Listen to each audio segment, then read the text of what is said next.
Welcome to another episode of Edge Grip Podcast. We took a little break in the bill, didn't we?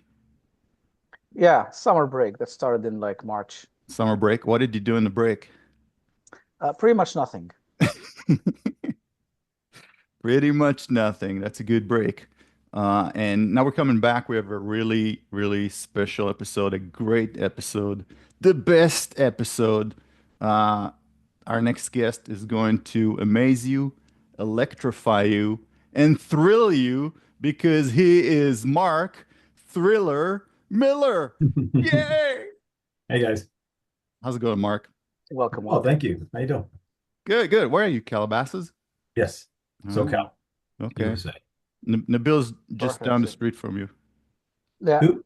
Nabil is just down the street from you. Oh, are you? yeah. I'm on the border of Tarzana and Encino. Oh, there you are. The Yeah. weather's cooled down, eh? Yeah, that was much nicer than a couple of weeks ago. Hmm. I think we hit 112 or something like that. But then I was traveling and it was even worse. Uh, Florida was super humid and so was New York. So I was finding it funny because I live in Vegas that Valley people complain about the heat and they go, oh, it was 112, really, really hot. No, no, wait till you hit 122. That's hot. Where was it 122? Vegas. Oh man, forget it. But I spent 20 years in the Valley. So I used to live in Chatsworth Lake Manor, if you know where that is, next to Okay. Bill Canyon. And you had Carrie Andrew doing your bike stuff? Yeah, yeah, yeah. You know, I rode for him. I know. Multiple times, right? In Yeah, AMA. but also in the AMA, we did a bunch of classic stuff more recently, but I rode with him with Pridmore as my teammate in 97 or something like that. What was that? oh wow. Oh, Suzuki the Hypercycle. Celtic? We did 750 Super Sport and maybe 600 Super Sport. How Yeah. was how was riding for Carrie? Yeah. It's cool. I mean, Kerry's really good at what he does. He's not afraid to kind of mix up, like stir up a little shit kind of thing. Which Yeah. is kind of fun to watch, but he's almost always right when he's mad about something. But the way he goes about it is like, dude, come on, like let's pace ourselves. But he's cool people and we're still friends. And we did get disqualified a couple of times for like the smallest little infraction because they were picking on him. There he was doing like a little bit of like Scotch Bike Brite Magic. of a valve slide or something. Same thing that like in Honda and Suzuki and Yosh and whatever, they're all doing it. And they're like, hey, we see some microscopic scratches right here where you maybe remove some carbon or something from the race before with some. It's like he's like, yeah, yeah, everybody does that. And he's like, right here, the letter of the law. So they picked on him, which was unfortunate, but he can build a fucking fast ass motor, I'll tell you. He can build a bike. It didn't help Gal go any sort faster, but he can build a bike. I went really fast on the straights. I think I've got my your audio in my ears. Can I just try that again? Yeah. Yeah, I'm I I'm had the not same gonna issue. You just got to switch the audio setting uh, There we go. on yeah, the up I'm arrow. not gonna edit it out because I'm probably gonna be too drunk because you sent us an email and said, let's drink, buddies. So Oh, like, is it 10 a.m. on a Saturday morning too early? it's Because 10 I'm looking a.m. for So I inmates.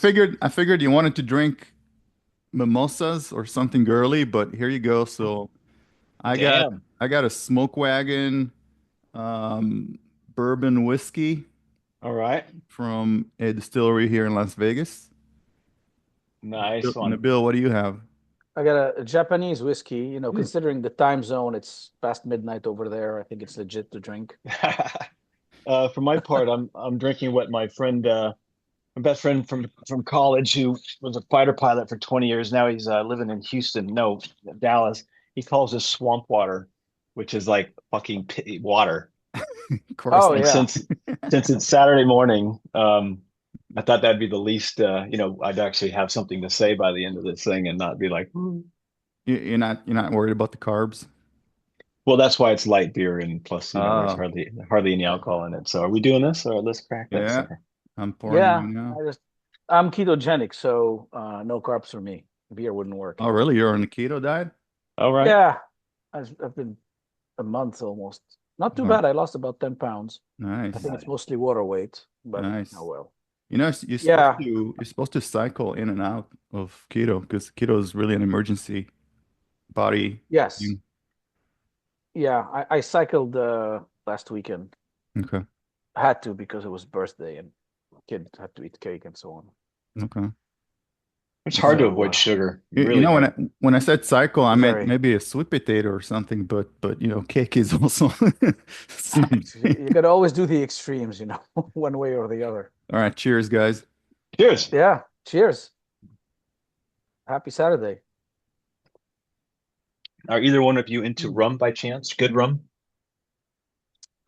I wouldn't call it into, but my sister brought some after her Puerto Rico trip, Hmm. some good rum from there.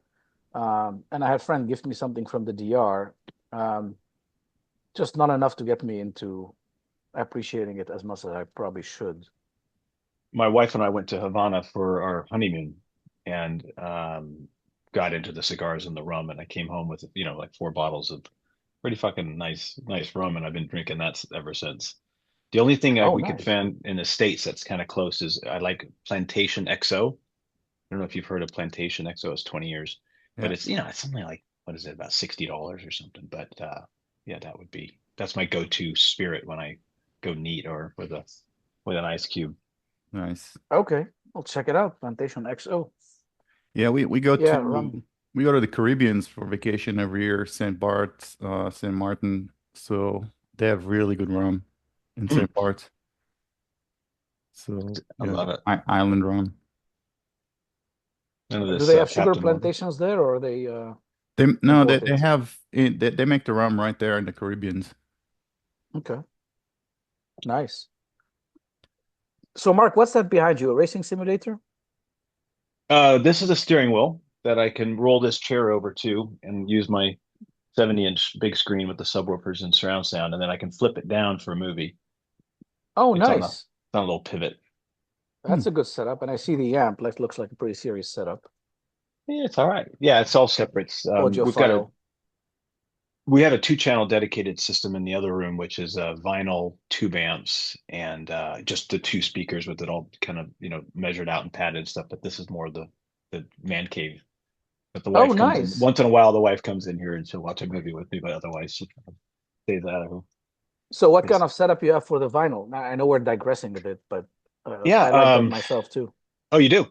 Yeah. So let me think if I can. I've got a Jolinda amp with EL34s on the back, which are Oh, actually the nice. NOS from Russia military Savanka winged Cs, which are like fucking $200 a piece, and there's 4 of them, so that's sort of a splurge. Hmm. The front's all Chinese military front end on the 12Xs, and then uh, the turntable is a Rega 5, I think Yeah. it is. External motor, and the speakers are French made um, Focal, spelled Hmm. like Focal, Yep. which has got brilliant tweeters, I think.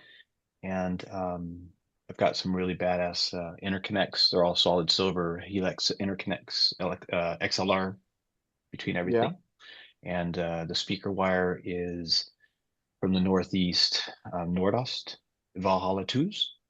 If you know what any of this stuff Oh, is, you would be like, you went pretty high end. it's everything was over like 25 years because you can't buy that shit all together. It's like Yeah. one little thing at a time, and after 25 years, like, yeah, no, this sorted. Like, I don't need to mess with it for a while.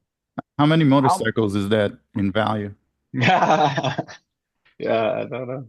It depends Yeah, on quite a how few. nice the motorcycles are. But I just love it. I just absolutely love it. We also got the high res digital stuff too, with a nice DAC and everything. So we got some vinyl, we got some high end digital. Love it. Absolutely love it. Nice.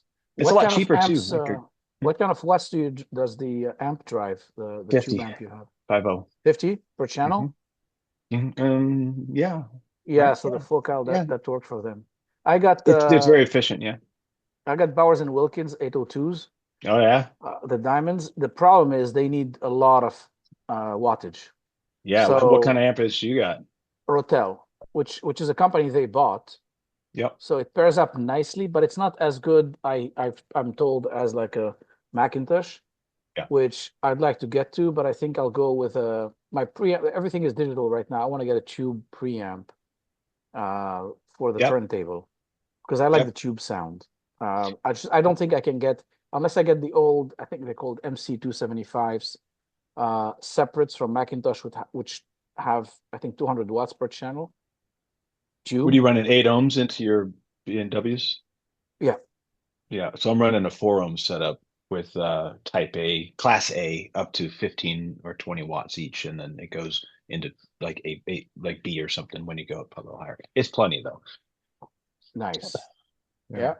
But for BMWs, you need like 200 watts, right? Like at 8 Yeah. ohms. Yeah. It really narrows down your choices in terms of amps. Fun stuff So though. I really enjoy it. It's like motorcycles. It's like high-end firearms. It's like, high-end electronics is just like it's the coolest stuff. It's like, little tiny, everything's such high quality craftsmanship, and they were made with love, not like mass produced. yeah. High-end firearms is in the last couple of years became so high-end that you look at those guns that are like 7, 8 grand, and it's like, is it really worth it? No. I don't know No. anything that high. I don't Yeah, think it's necessary. Infinity is custom to you. It's 7 grand. Mm. They have that. Actually, next to you, there's this gunsmith, the guy that does the John Wick guns. Hmm. I forgot his name. Turan Tactical. Okay. And he customizes Glocks, and those are 7 grand each. For a handgun. Wow. Yeah, yeah, yeah. That's just it's zip code pricing. I Yeah. mean, Well, if you go a what little is it? lower, there's Staccato in Austin, and those guns are 5 grand each. Where does the money go into? The look of them or the function or the accuracy or It's what? it's all handmade and it's all trick, but I don't think it makes them any better. Yeah.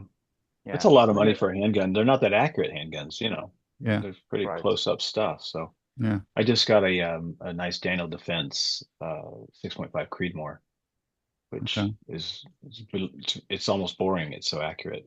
But The seven, what do they call the uh, I got a DD7? DD5 version 3 or DD5. 4. It's uh AR-10 semi-automatic. I went with an 18-inch barrel, so it's the shortest one for the Creedmoor, just to keep Hmm. it a little bit more maneuverable. And I've got a suppressor for it, which I have a second house in Arizona, so we get to play with a lot of more stuff than you do in California.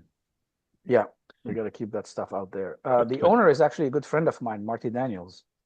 no shit, Yeah. fun. Yeah. We're on the same CEO group. I mean, I've known him for like 10, 15 years. Hmm. I get invited to their event in Vegas when they do the gun show, and they have their own Nice. suites with with the party they throw in, and really good guns. They have their barrels are kind of their call to fame. They started with the Picatinny rails, which they had Hmm. the two versions, and that's Hmm. how they initially started the factory. And then they bought these cold forged hammers. Hmm. So they take the barrel and they essentially have these huge machines. I mean, they're about the size of a bathroom, a little bigger than depending on your bathroom size. And they get these big hammers that just keep hammering the Hmm. barrel to make it stronger.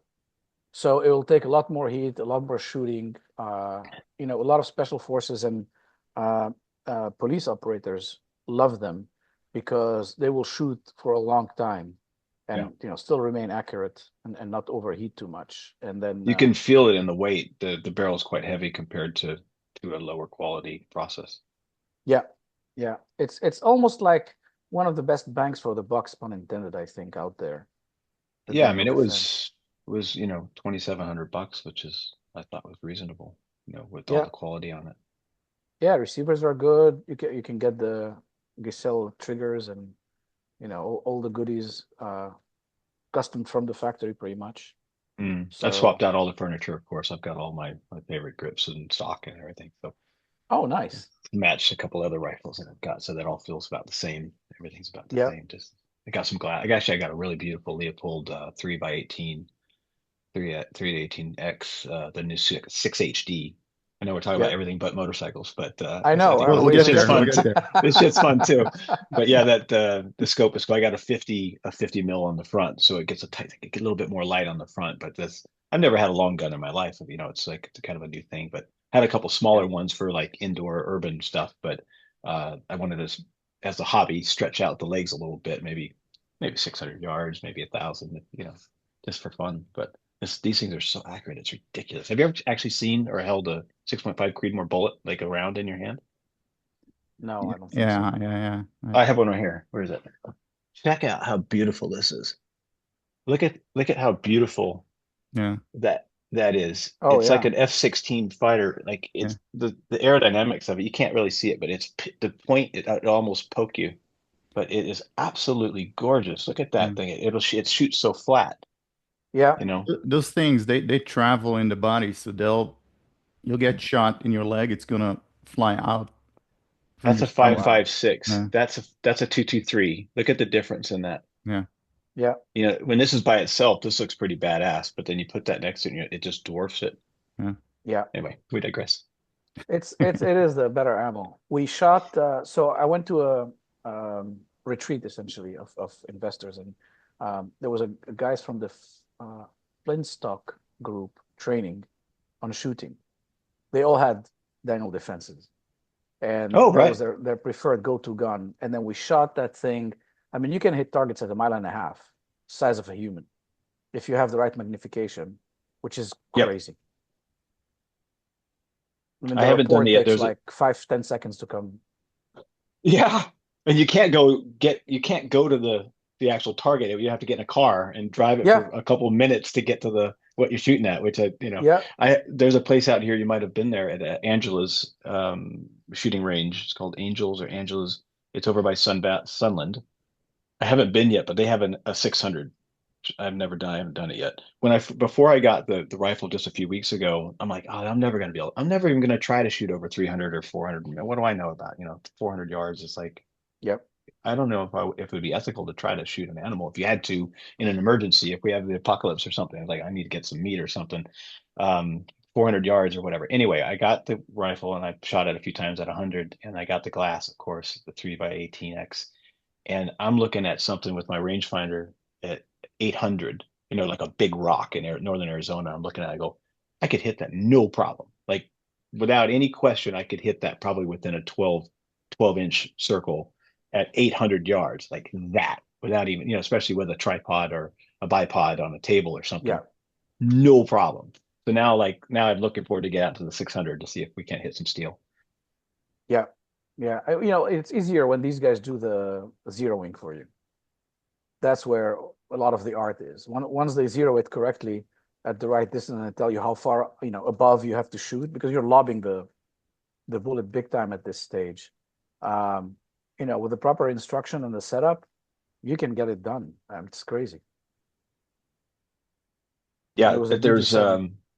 the new stuff you can, once you get it zeroed, at, let's say 200 yards or something like that, you can send the Leopold, you can send them the information of your foot per second. So I have that. I have an actual Galpin. It's a Doppler that shows the muzzle velocity. So the exact round with that exact bullet, with that barrel, with that twist, with that weight of grain. Anyway, once you get that set up, you physically change the turret, and it'll be custom made for that setup. So once you have it done, you just go, right, now it's 675 yards, you just go 675 yards, as long as the wind is close and the angle is compensated for, the altitude, you'll hit almost every time. So it's getting simpler. Oh, wow. It's almost a cheat, But the cool thing, the last thing I'll say about it is how cool, like, these projectiles they've been messing with this stuff since the beginning of humans. Spears or rocks, or like having that science, the actual math behind it, and to think that you could, like, nowadays you could have a ship out at sea hitting like a house, like, what is it, like 4 miles away or 20 miles away or some ridiculous thing, and that round, once it leaves the ship, is, what is it, like a 100 millimeter or something, but they can still do the math to be able to use something as big as a school bus and throw it at a house like 4 miles away and have it basically go through the window is great. But it's all the same math. If you know, You know the trajectory, the distance, the weight, and the wind resistance or whatever is sick, right? And that's just the ballistics. I mean, the cruise one is you don't need Mm. any math. You just Yeah. punch in the coordinates and it hits. Well, if Yeah. you've ever ridden a motorcycle at over 200 miles an hour, you realize how much the arrow is just everything. The arrow is what slows you down. You need so much more horsepower exponentially for another mile an hour of terminal velocity. But you appreciate it when your custom leathers are tight around your body and they're flipping like paper. At 209 miles an hour, probably the fastest I've been. But there's a lot into the shape of these things. This one's got a little polymer tip on the top of it, but it's just cool. I just love it. I love all the science and math behind it. Yeah. Well, this was last weekend with a TD7. Right. Not That's a TD, but 556. yeah. This is also a podcast, not just a YouTube video. So Nabil is holding up a phone to the screen, Picture. a Yeah. picture. Nice. I'm so tempted Yeah. to go grab Really good gun. my DD5 right now, but I We're don't gonna know. we're gonna get booted off of YouTube Oh, if we okay. do There you that. go. Yeah, I know. It's cancellation incoming. Shall we All right. get Well, we to started with motorcycle motorcycles? aerodynamics. Yeah. Good sequitur. Okay, all right. So I'm gonna start reading your bio to people that don't know who you are, and then we're just gonna talk a little about everything you've done, which is like an entire page here. So you're the Isle of Man TT uh, fastest American. You have 50 starts, 3 podiums, 22 times top 15 finishes. You have the Iceman TT Trophy Award, fastest foreign rider. Isle of Man TT, fastest ever lap by an American. And sorry, I have a question about that. Fastest foreign rider, as in foreign to To the Isle Isle of of Man. Man, It or was foreign to Europe, or what's the? that award was only for a single year, and in Yeah. that year, which I have a trophy right here. Let's see what year it was. Glasses. It was 2000 and sorry guys. 2009. I was the quickest non Anglo Brit. So I wasn't Irish, English, Manx, Yeah, Scottish. But I had the fastest lap that year of a non-British. So the faster than any Italian or German or that's crazy. you American. Yeah, I mean it was cool. I'm Yeah. curious. I'm curious to know the time between you, Rennie, which was also on the podcast and also raced TT, and Yeah. Jeremy Toy. So Which was Toy and I started the first year, the very first year he went 10 seconds faster than me. He was on 1,000, I was on a 750, which kind of pissed me off because I felt like I should have gone faster than him if we had the same bike. But he won like 120.0 miles per hour average. I went 118.65 or something like that. I don't know what Rennie did. I was thinking about that this morning. I think he may have cracked 120 by the end of the fortnight. After the end of the 2 weeks, he may have just, I'm not sure.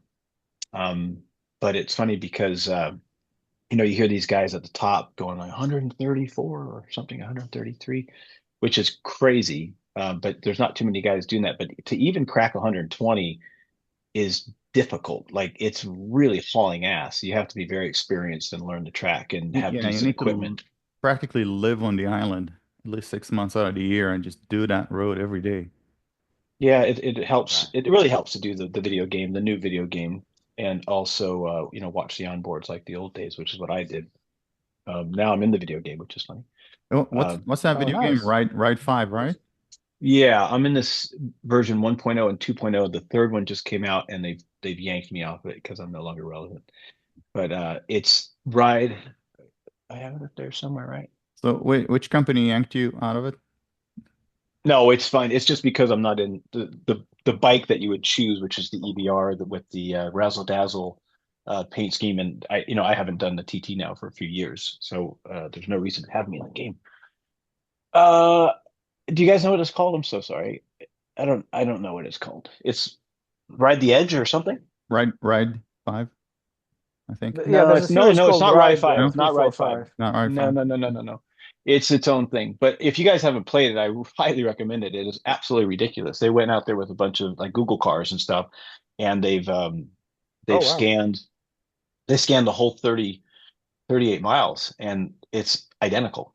I mean, it has the same cambers, it has the same driveways and the same cliffs and the same elementary schools and pubs and trees. Every tree is the same as there really is.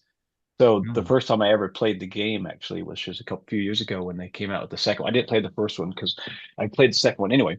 The first time I'm going down Bray Hill for the first time in the comfort of my own house, I literally the hairs are standing up on the back of my neck because I had it in full screen looking out the front of the screen, not third person like chase vehicle. I was looking right out the front of the bubble. And I was going down Bray Hill, which is at the beginning of the lap, which is flat out from 0 to like 180. And just, I literally was going like, they don't crash, because I felt like you're back to your mortal, like you have your safety at the fingertips, and you're like, don't fuck it up, like get right into the curbs because you got to go kind of into the curbs itself and into the gutters. But I was like threading it. It was so realistic that it was scaring me. And I remember the first time I actually did crash, I literally jumped because you don't crash there. I did it once out of like I did 46 starts. I found out that's what the actual number, 46 starts. I did crash after 13 years, 13 fortnights. I crashed once. Anyway, I'm playing the game and I'm like, you getting better at it, kind of like you start off kind of slow to try to, and I'm going, I'm like, cool, I'm getting the feel for this, getting the speed, and I just made a mistake, and I hit the inside curb and went right into the wall, boom, and you explode on the game, blow to Right. pieces, but you definitely, and it's me playing myself with my leathers and my helmet that I actually stickered up myself and the leathers that I helped design, and it's a replica of my own self, seeing me fly through the air on the video game, and I hit the wall and I was like, because I was so in it. Like I was so like, because you just cannot fucking crash at the TT, and it's so fast. The average mile an hour is so fast and so meticulous that if you just like, it's terrifying but super fun. But it is literally you could die at any moment. At any moment, you could just be split in two pieces. Like you could just happens. Like Yeah. they've had Wow. And two, games two. today, the 3D graphics is insane. The computing power is insane. They use, I think, Unreal Engine, which is just The, insanely good in what it does. the frame rates, it's 4K. The sound is amazing. They Yeah, even have the treat. You can very subtle. yeah, yeah. Yeah, I just looked it up. It's Ride on the Edge 123 TT Man. I recommend two. That's next on the download too, Yeah, because the it's third got one our they heroes on it. yeah, the other thing that's cool is with the setup, I don't know, I've got the latest Xbox with a decent TV, it's a OLED, and on the game you can set it up so that it communicates in a way where, and I know you guys probably know about this, where the side of the screen will blur slightly. It's only Mm. where your eyes are, it enhances it so that the frame rate is it refreshes a little cleaner, and it sacrifices some of the bit rate on the edges. And so Right. you're actually in this tunnel, and it's really cool. Like it's getting so close to VR. Like it's like it almost looks like reality. It's neat. Yeah. Really neat. I That's kind of recommend cool it. because when you're racing, is the same thing. The edge vision is Hmm. not as sharp as something in the middle, so that's even more realistic. Just a focal, isn't it? It's like, you want to use as much of the processing power focused to where you need to see, which is up the road and not so much the peripheral. Yeah. So sorry, Gal, we digressed. We were going through the long list of incredible achievements here. Yeah. What else? TT zero, uh, 6 times entered, first, second, third, and fifth. TT zero on the CZ, right? And it is MotoSys MotoGP. was the first few, and I also did one Moto career out of Lake Como, Italy. I rode for their team as well at the end. Okay. Oh, nice. So how many laps can you do on the zeros? It's one. It's one It's lap. one 38-mile lap and you can't even go flat out or you will run out of batteries. So you're constantly flying like markers. It's like by the 8th mile marker, you got to be at this much percentage and stuff. The Mugens, which did really well later on, which is a factory Honda like satellite thing, they're testing for they're the testing wing of Honda. Anyway, they let their riders go flat out, and they let the engineers worry about where it will be at the end. And at the very beginning of them competing and entering, like John McGuinness was getting fucking pissed off because he would still have, well, dude, we have 8% battery at the end. Why didn't you give it to me? It's like, well, because we don't want to run out. We have to do so many laps to test it. You can simulate it all you want, but until you get up there. And the thing is, at the end of the lap, there's a big hill, massive, the mountain. And you got to have more than the left of distance. So you have to have like, you get up to like the 90% mark and you're like, oh, I have 10% left. No. You need like 19% left to get over the hill, and then you can regen down a little bit because it's downhill. But moral of the story is we had to fly this process to where you would just run out of battery. Literally, as you go across the finish line, you'd want it to be like, but yeah, it's one lap flat out, and it was really fun because there's no vibration and no like, it was just Right. You could hear the tires and you could hear the chain rather, and you could just feel the bumps. There was no vibration, none. And there was no engine braking, and it weighed 600 pounds. Oh, It was wow. like a gold wing with no rear brake. Like, it's just crazy, but it was really, really Yeah. fun. Yeah, we won one of those, which was really cool because I have a first place trophy now from the TT, which is the same trophy as the senior. It's not as easy. I mean, we cheated by getting one. It wasn't a senior TT or anything, but we did manage to get a first place trophy. So besides the silence, what was the difference between riding the electric bike and the gas bike? You couldn't skill hold it wide perspective, how open. to- I mean, I couldn't. You try to accelerate as well as you can because it's more efficient than holding at high speed. High speed, you lose more per inch per foot than when you accelerate. You actually, it's more efficient coming off the corner per kilowatt hours per foot. So we had to sort of learn how to do that. You had to keep your momentum up, just like maybe a 250 or 125, I suppose. There was zero engine braking, but you could dial in the regen, which is adjustable, which in the first year or two was almost deadly because they try to be all clever with the controller, your wrist, and the controller that then operates this like 1,000 pounds of torque electric engine. That interface is everything. And it wasn't easy for them to understand, well, if we want to come off the corner, we have to dampen down 1,000 pounds of torque down to, let's say, 200. But how do we feed it? It's obviously not going to be like, it's got to be like, so it has to ramp up with like all these diodes and all this electronics internally, which had nothing to do with it. It wasn't me, but the brains behind it had to slowly learn how to interface organic to the acceleration and the decel. So on the regen, the first lap I ever did on the Moto Sys bike, I was coming around, kind of getting a feel for it, and I got off the throttle in the middle of the corner, and the regen it just went like this, the graph of the regen. So it was, and it locked up my back wheel at 65 miles an hour with a cobblestone wall looking at me. And the bike is 600 pounds. Like it's as heavy as a Goldwing. It's like a small car. It's solid lead, right? So I'm just like test pilot for the Air Force, like I'm fucking totally going to kill myself because we're just learning. We're testing. It's like, no, and you can't really test out on a short circuit that easy. You could have done that, but they finished the bike the last week before we had to fly it out there and all that crap. So we had to be very careful. But yeah, you always felt like you're a little bit on an experimental aircraft. To answer your question, riding the electric bikes, they weren't sorted. They were one-off pieces of Da Vinci. This is like there's only one of these, and no one's ever done. Because actually, when we did the first race in 2009 or whatever it was, maybe it was 2010. That was the first electric race ever on the planet. So it was day one of that technology.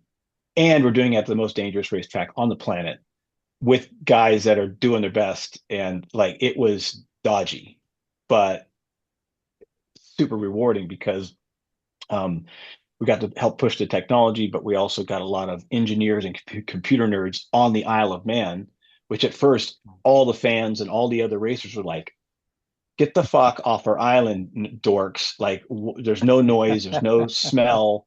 There's no Yeah. petrol, fuck you guys. You're a bunch of fucking moron. And all the racers like Guy Martin, John McGuinness, even Rudder, not Rudder so much the first, but they're all just going, fuck these guys, fucking guys, fuck you, and some of the bikes were pretty shitty. And some of them, like the one I was lucky enough to be asked to ride, was like aerospace. Like it was top of the line. And once we got there and they rolled the bike out and everyone started looking at it, they're like, oh, these are actually pretty cool. And then they saw me like winning and getting on the podium and stuff. And all those fucking guys were like, I want to do that. I want to do that too. Is there, you got an extra bike for me? And it ended up being McGuinness and Rudder and Guy Martin and everybody, Bruce Anstey, everybody got to ride the electric bikes over the next few years and loved it because of how surreal and different it is. Because it's still fast. Like we were doing like 156 mile an hour down Solby Straight, just pushing wind. Yeah. And it's just building up with miles per hour with no extra noise. Fuck, dude, this is sick. Like I'm flying. Like I'm still going through the world. Like it's just not going. Yeah. But Right. you're still actually the enjoyment of having all this relative atmosphere going past your ears. So it was extremely cool. And after a while, it was well accepted by the fans too, because it's also cool to have something go by because the bikes got quicker later on at 175 miles an hour. But it's just Yeah. it's just different, but it's still two Fire. wheels. Yeah. Still two wheels. We still had monoblock Brembo brakes and magnesium wheels, or actually we had to go to forged aluminum because the bikes are so heavy. But anyway, it's still motorcycles. It was just a different power plant. That motorcycle, Yeah. it started as a regular bike, right? It Well, started they did a with, MotoGP yeah, version first, yeah. but completely different. Yeah, Oh, completely it different. didn't. It wasn't the same chassis or anything, and they just started from scratch when they did the electric one. I think they used some of the same concepts because Michael Czysz, who passed away unfortunately only a few years after we started Yeah. the thing, he had his own proprietary forks, which were shaped in an oval. And so, but we eventually got through that, because it's kind of ego. It's kind of like you're trying to reinvent the world, and then you realize, Jesus, just buy a set of Ohlins. Just fucking buy a set of Ohlins, because they work. You know what I mean? So they just ended up doing that, and but the chassis was made out of carbon fiber, and that was one of the biggest one of the biggest fears at the beginning. Is like they're like, hey, would you like to ride an electric bike? And I'm like, nope. Like one off. Like how the hell do you know how dangerous that track is? Like it's violent. It's like moguls. Like it's Yeah. like Yeah. it's gnarly. And Right. even on the gas bikes, the ice bikes, which is internal combustion engine, those bolts will vibrate off all the time. And all the new teams and new mechanics and stuff, I was like, oh, we don't need to safety wire that. Fuck it. But no, I Loctited it. It's fine. It's like you have to safety wire it. Well, no, I've done this a million. I've been at this 20 years. Don't tell me what to do. Sure enough, going along, fucking foot peg falls off. Oh, Like no foot peg. Like yeah, Oh because you wow. didn't safety wire it. We told you it's vibrant. And it's so fast and high speed and violent that when they called me and said, "Would you like to ride an electric bike?" I said, "No, no way, no chance. Not there.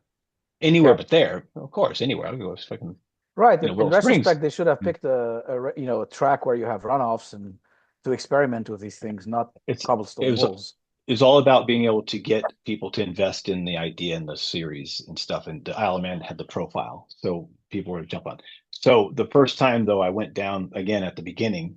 I don't know if this thing is made with any kind of like knowledge of forces and bending, and went down to the Bray Hill. At the bottom of Bray Hill, you go, yeah. 180 miles an hour. You literally go, oh, and you smash your face on the tank, and the bike will hit the bottom of the ground, and sometimes they'll hit the oil drain plug, or they'll hit your swing arm Oh linkage or wow. something.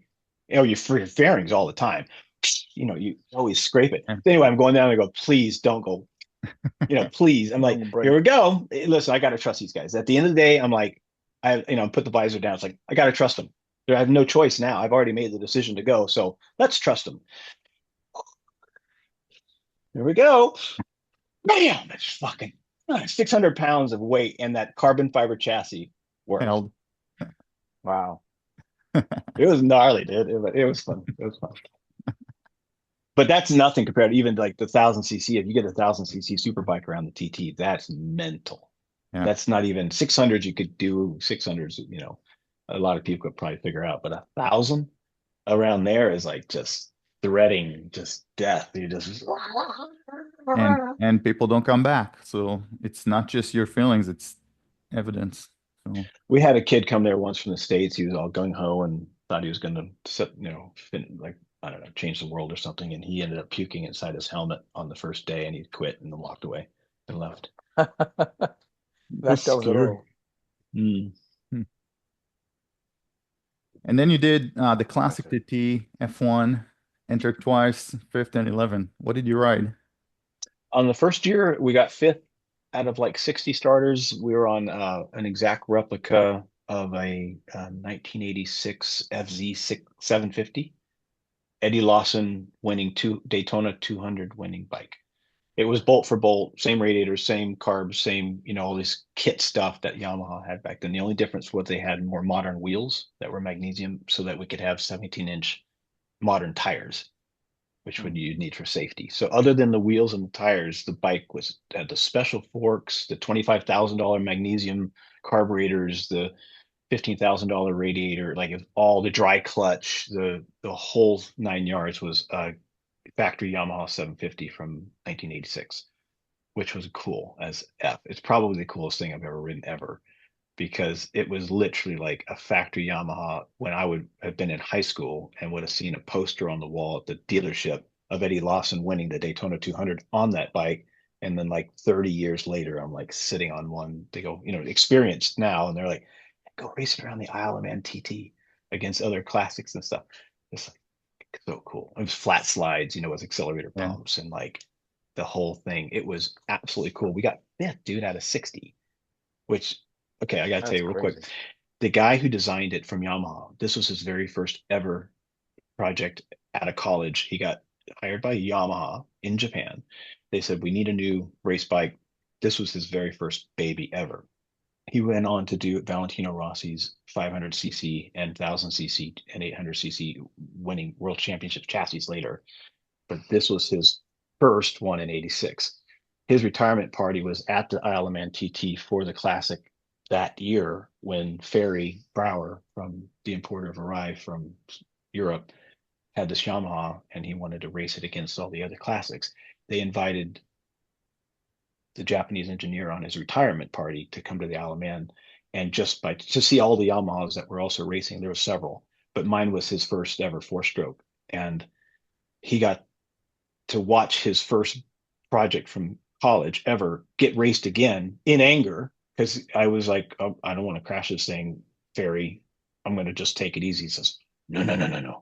You ride this thing as hard as you can. F it. That's what it's for. Like this thing is a real race bike, and I want to beat the Suzuki Classic team. Fuck those guys. I want you to beat those guys. So he's like, go. I'm like, okay, it's on. Like now you got no, been given the blessing. So I rode it as hard as I could, and it actually worked very, very well. But when I came across the finish line and got fifth, the only bikes that beat us were like a couple of ZX7s, like in like an OW1 or something. That was much, much newer technology than this 86. You remember 86 was the first VFR, the FZ. They were not what they were in 91. Yeah, the OWs were, I think, 2000 or actually 99 or 98, 97, 96. Well, no, we were racing against like 91s and 1991 stuff, and we were 86. So that was it, even that 4 years or something, like it went from the first day ever of modern day super bikes with headlights on them and mirrors to like a ZX7, which was proper 17-inch wheels stuff. Anyway, the Japanese engineer cried tears when he saw his bike, in the top 5 of this thing being raced many, many years later. But I thought it was really special because he was also retiring, which is probably emotional. Like I'm at the end. That's the beginning. That's the bike that started it all when I was this little punk, skinny little kid in Japan. Now I'm this old man at my retirement party surrounded by all these old people just like me. And we're all like, look different probably. And I'll have gray hair and I'm about to go and play golf the rest of my life with my wife that I don't like or something. I'm joking. But like to see his original bike, I think, and also be She's not in the house right now, is she? My wife? Yeah. Yeah, I can hear her. She is trying to get out of here. She's in the kitchen. I can hear her, but yeah. How's never the been feeling, married. Legendary. how's the feeling of those flat slides carburetors versus fuel injected bikes? What do you like more? Very trippy.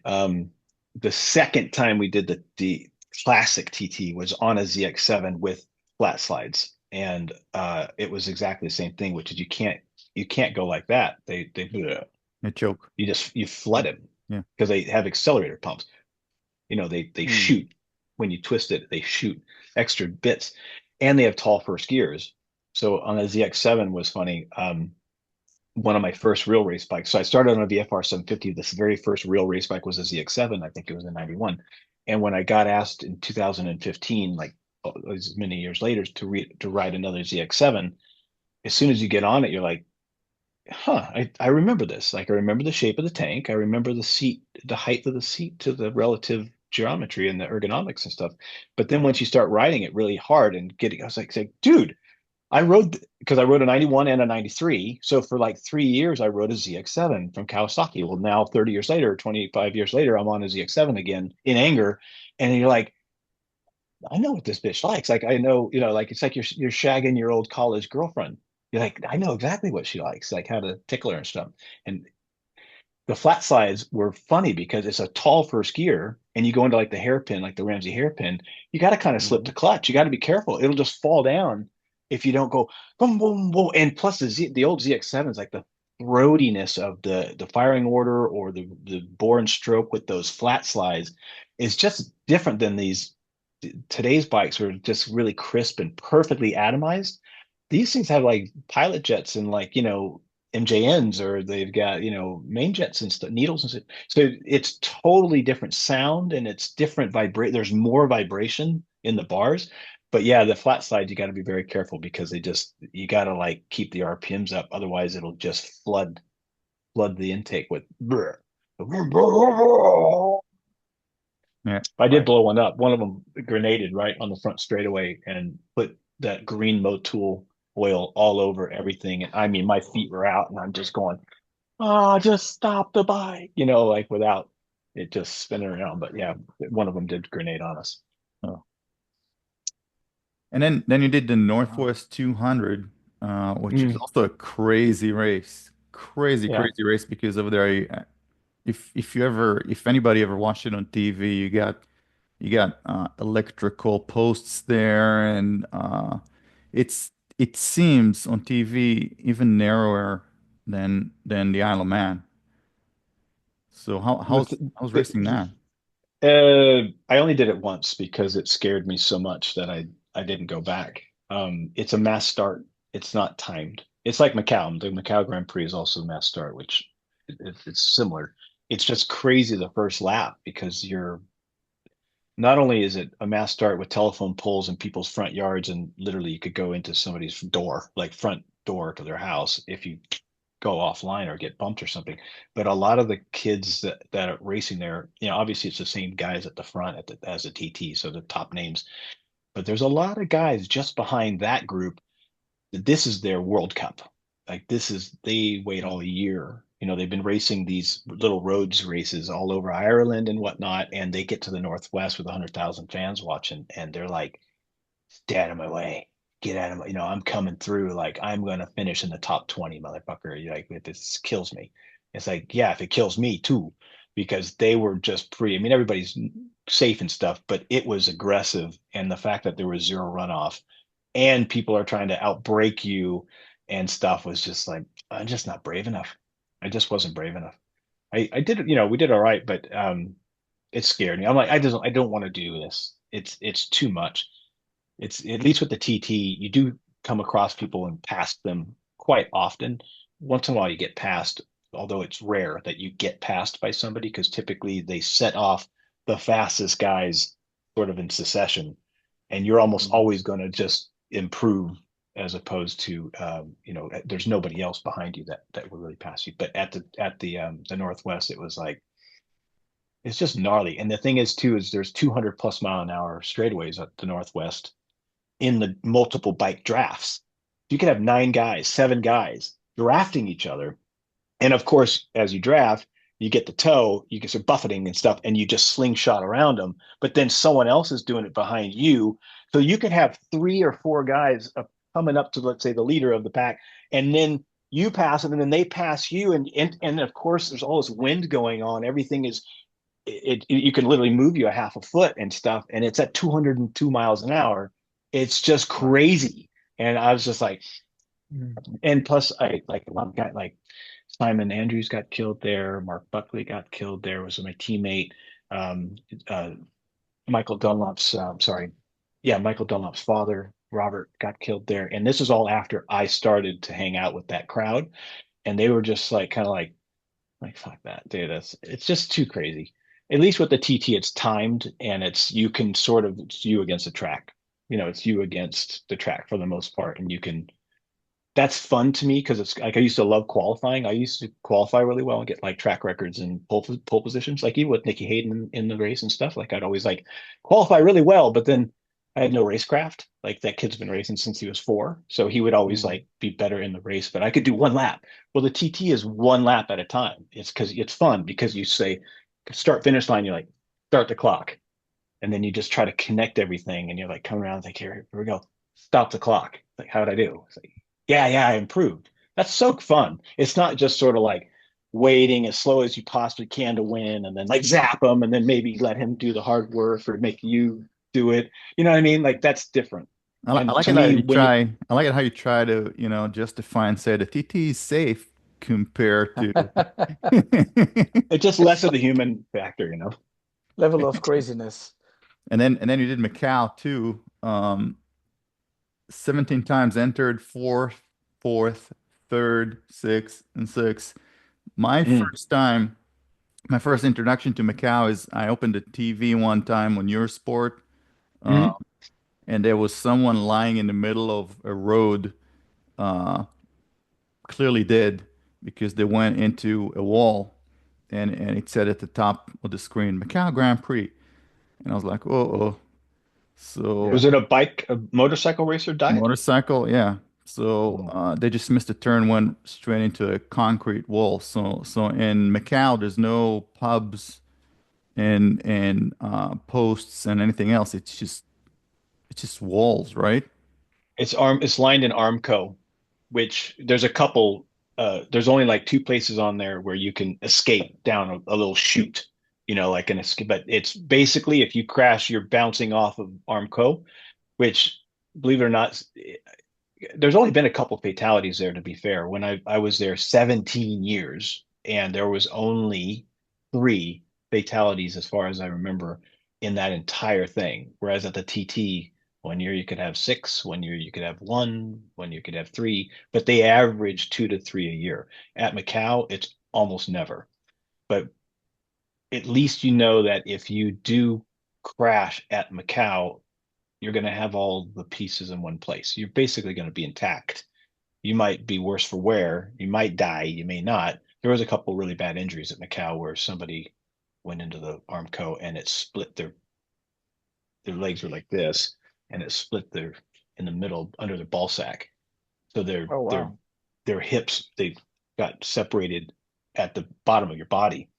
So that's the kind of injuries that you can live through, but it's not a fun flight home, for 17 hours back to the UK or something. But the moral of the story is at least you wouldn't really go splatter if you hit a telephone pole, which is what I almost did at the TT, you're in 5 pieces. Like the bike that I was riding hit the pole and it was in 4 huge pieces, and there's been people decapitated and different things, and you just wouldn't get that at Macau.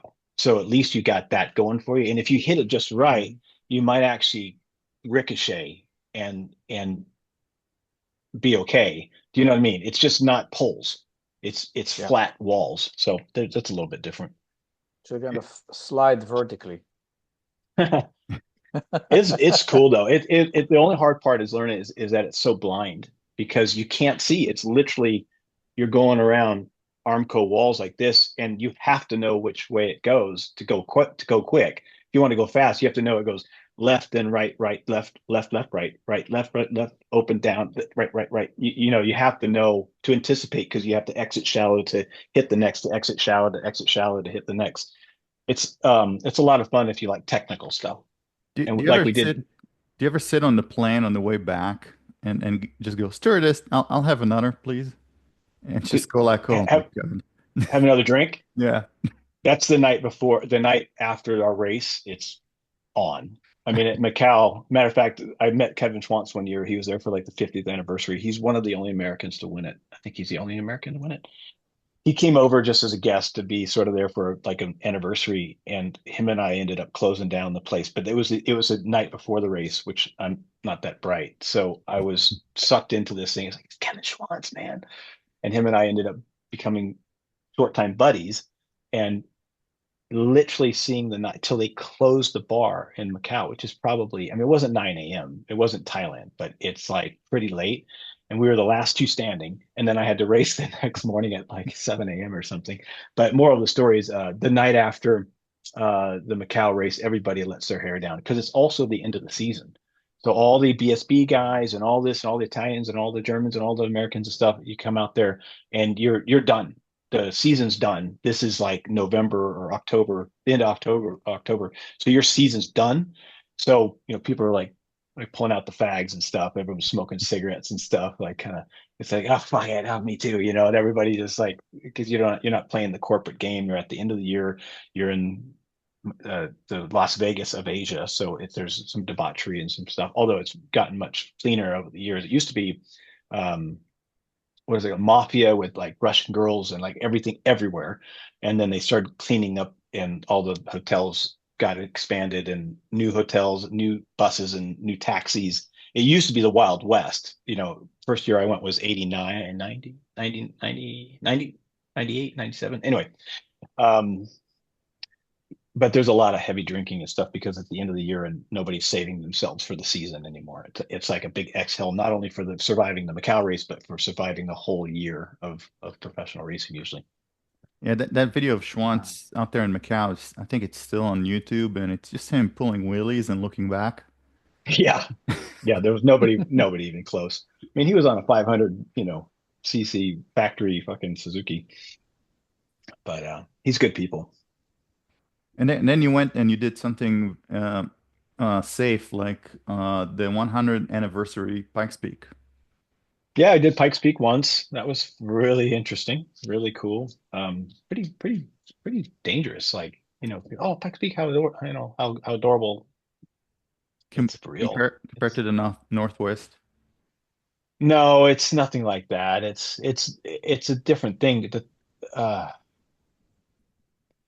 organizers are less experienced because it's like this one-off thing. It's mostly cars or mostly privateers. It's a little bit of eh, they're trying, but the TT it's because there's so many competitors and it's been going for 111 years or something, and there's the attention to detail of the TT is second to none. There are people on staff that do nothing but prepare the track for the next year, and they try to make it a little bit safer, a little bit smoother, a little bit faster, a little bit this or whatever. With the Pikes Peak, it was just almost like, oh yeah, we got 3 weeks from Pikes Peak. We got to start thinking about organizing the whole thing and like putting on this whole thing again. But it's just a bunch of people doing it as a hobby. And so the problem is that when you're on a motorcycle, you're going up to 14,000 feet. 14,000 feet is high. Like you almost need oxygen up there when you stop. But you could fly off a cliff, which has happened, which is why they stopped the bike racing. But the other thing is it's very, very cold at times. There's literally snow on the ground that motorcycles are supposed to race around with racing tires at 7 in the morning, and they would send up the bikes first instead of having the car send up and clean up the track and let the temperature rise like till later in the rotation. And let the bikes go up at least put some 3 hours there. Yeah. Like, well, let's send the bikes up first. Like, it's 6:30 in the morning, guys. There's fucking snow on the ground. We don't have four tires. So the whole thing was a clusterfuck, but it was beautiful and very, very cool. And I'm glad I did it. And I wish if they didn't ban the bikes, I probably would have sort of refocused to say, right, let's do this right and see if we can't win it and actually be the fastest ever American to do Pikes Peak on two wheels, because that would be kind of fun to be able to do. And it would be a challenge, And right now Rennie's got it. And Carlin Dunn had it before that, who got killed there, unfortunately. But Carlin was on a good pace to do it. But you gotta finish the lap. But unfortunately, they have killed the bikes. They have they've nixed the bikes right when I probably maybe could have had more time to try it a little deeper. But it's really fun. It's very beautiful because, like I said, you're out in the middle of Colorado and you're going up this 14,000 feet. The view is it's one of the tallest mountains in the world. One of them, right? And it's a race that photographs very well too.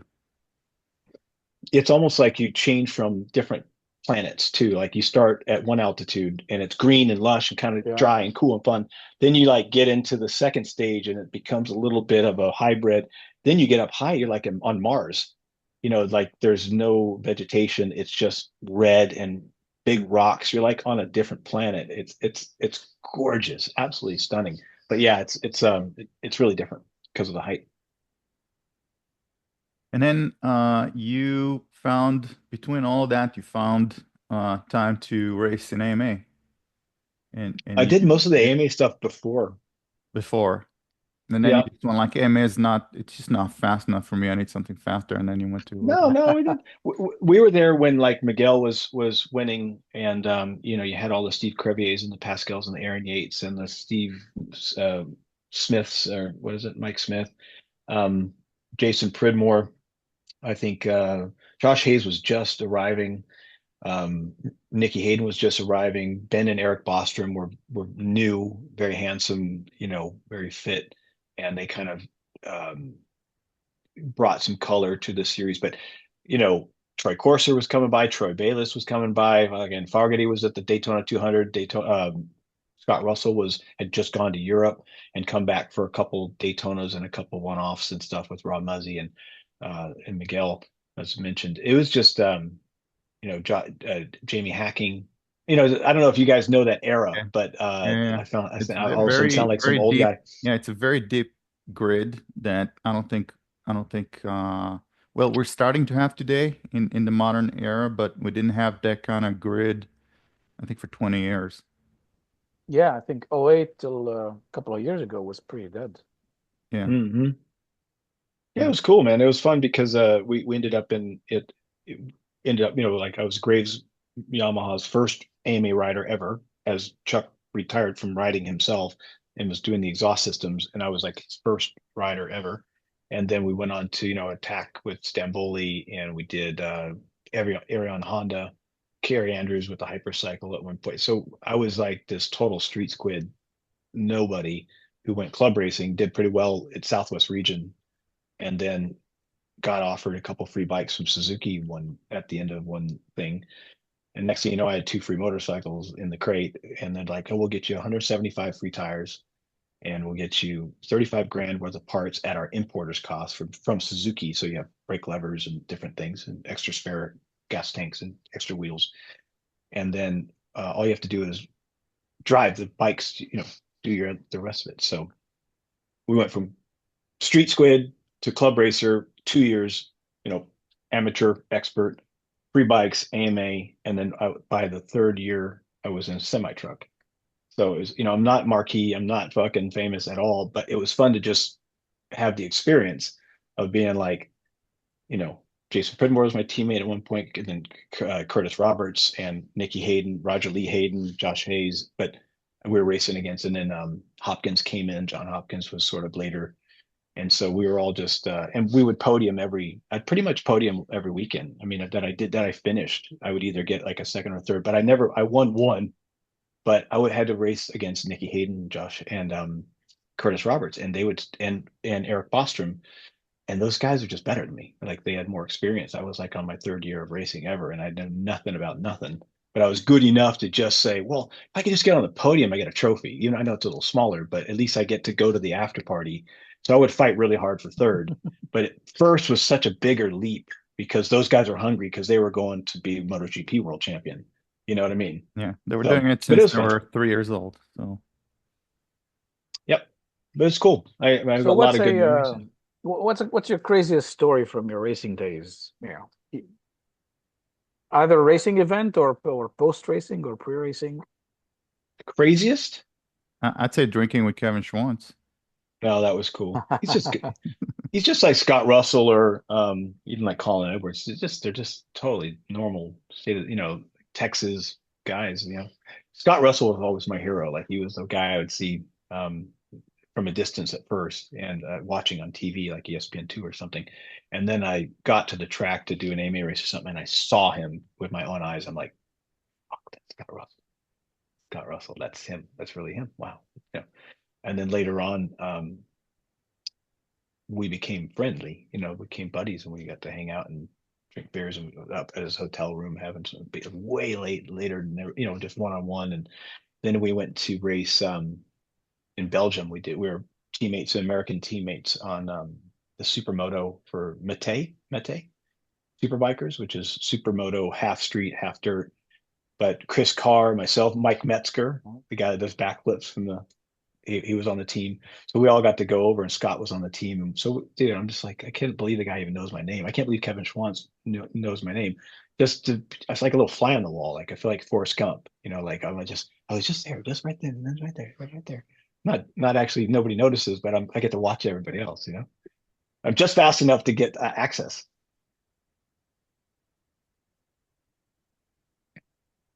We have a few questions now. How are we on time?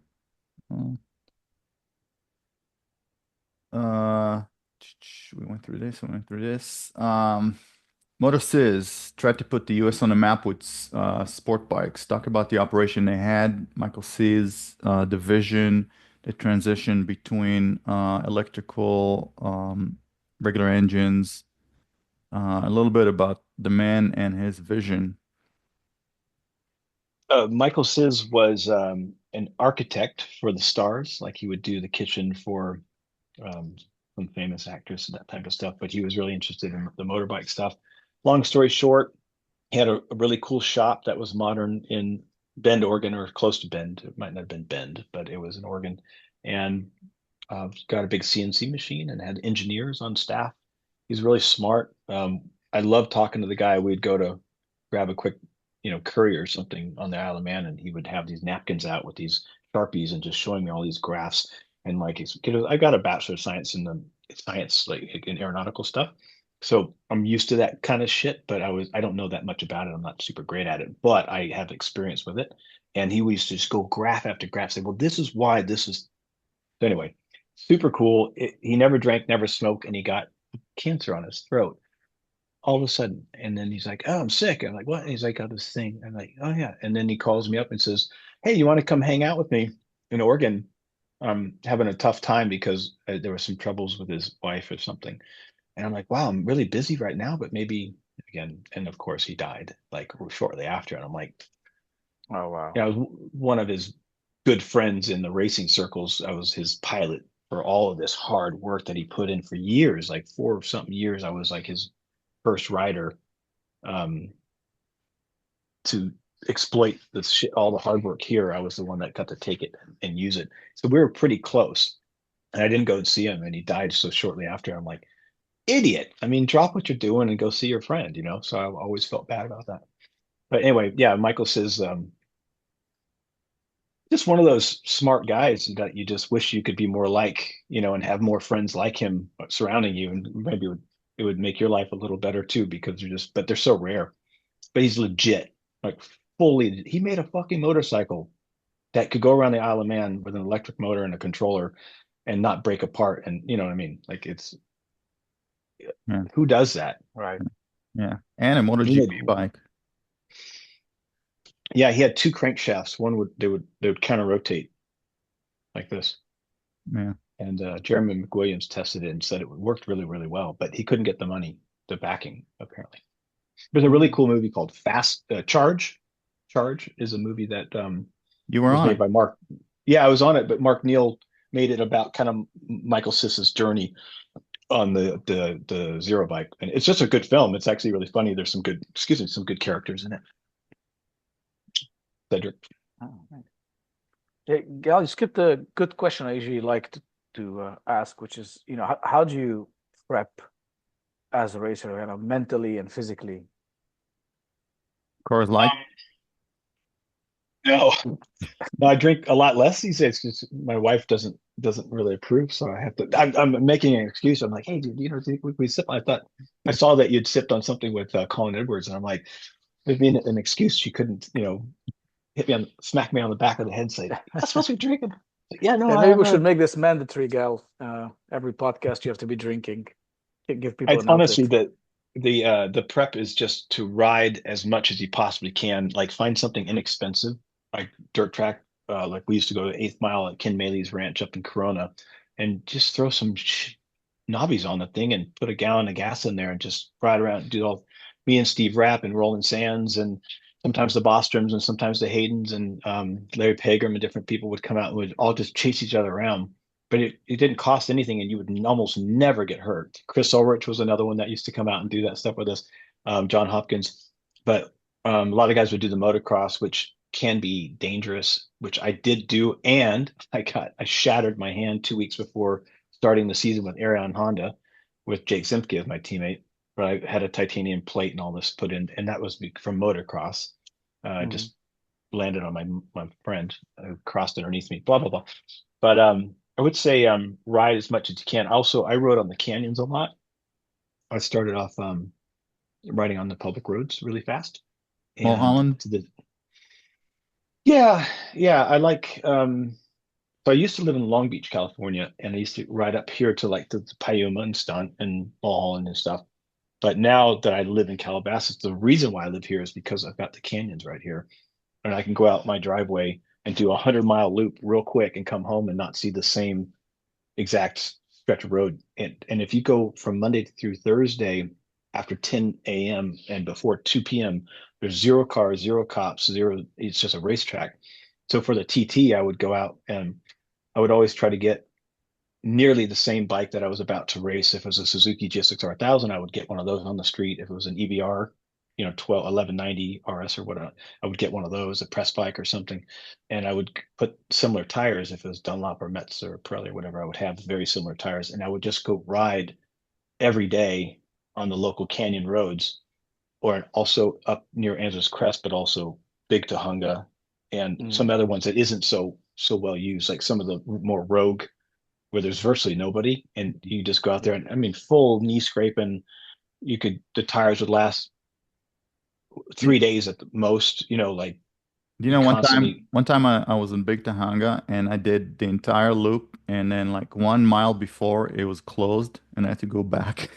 Do There was a big you have enough boulder. fuel? There was a big boulder. I did run out of fuel, but they just closed the road.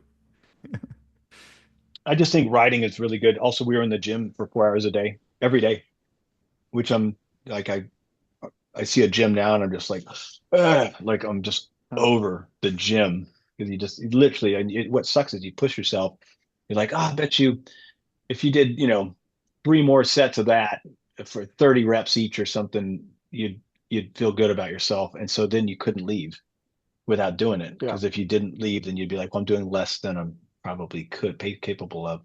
But what's really cool about that whole thing is that you have a goal. You actually have a carrot, which is I have a date. I said I have to be at Brainerd, Minnesota on this date, and you work backwards from there. So it's so fun to work towards something. And then once you get there, if you have a team and stuff, like they've been working also on their own over here on the bikes, and then they have to load the truck, and they're driving the truck when maybe you're leaving or they're on a flight or otherwise.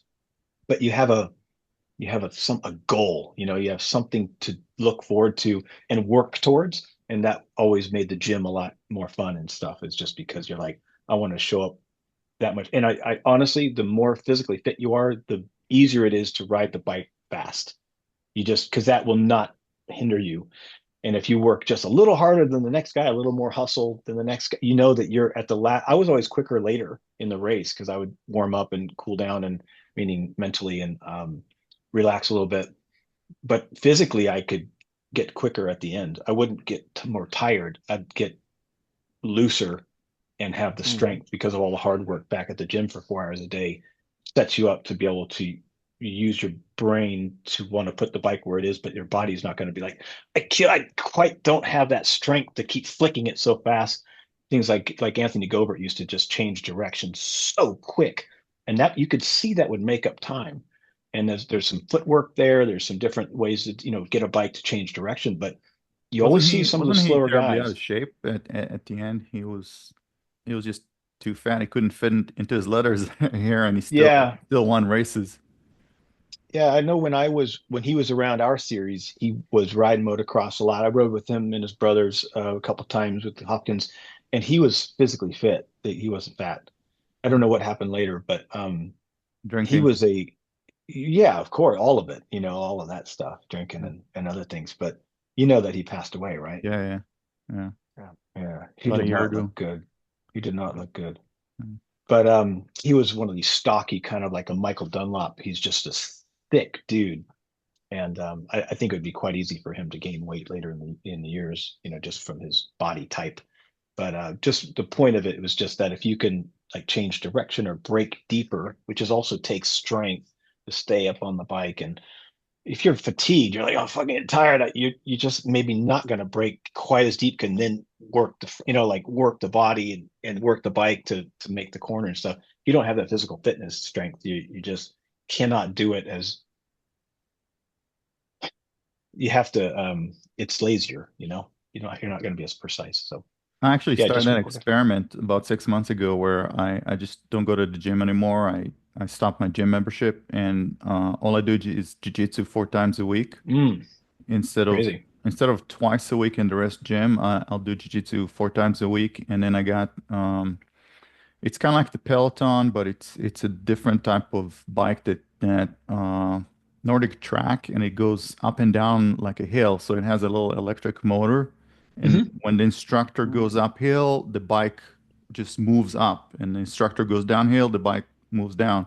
And I do that every day in the morning when I wake up. So 5 a.m., Wow. half an hour on the bike, and then jiu-jitsu in the afternoon.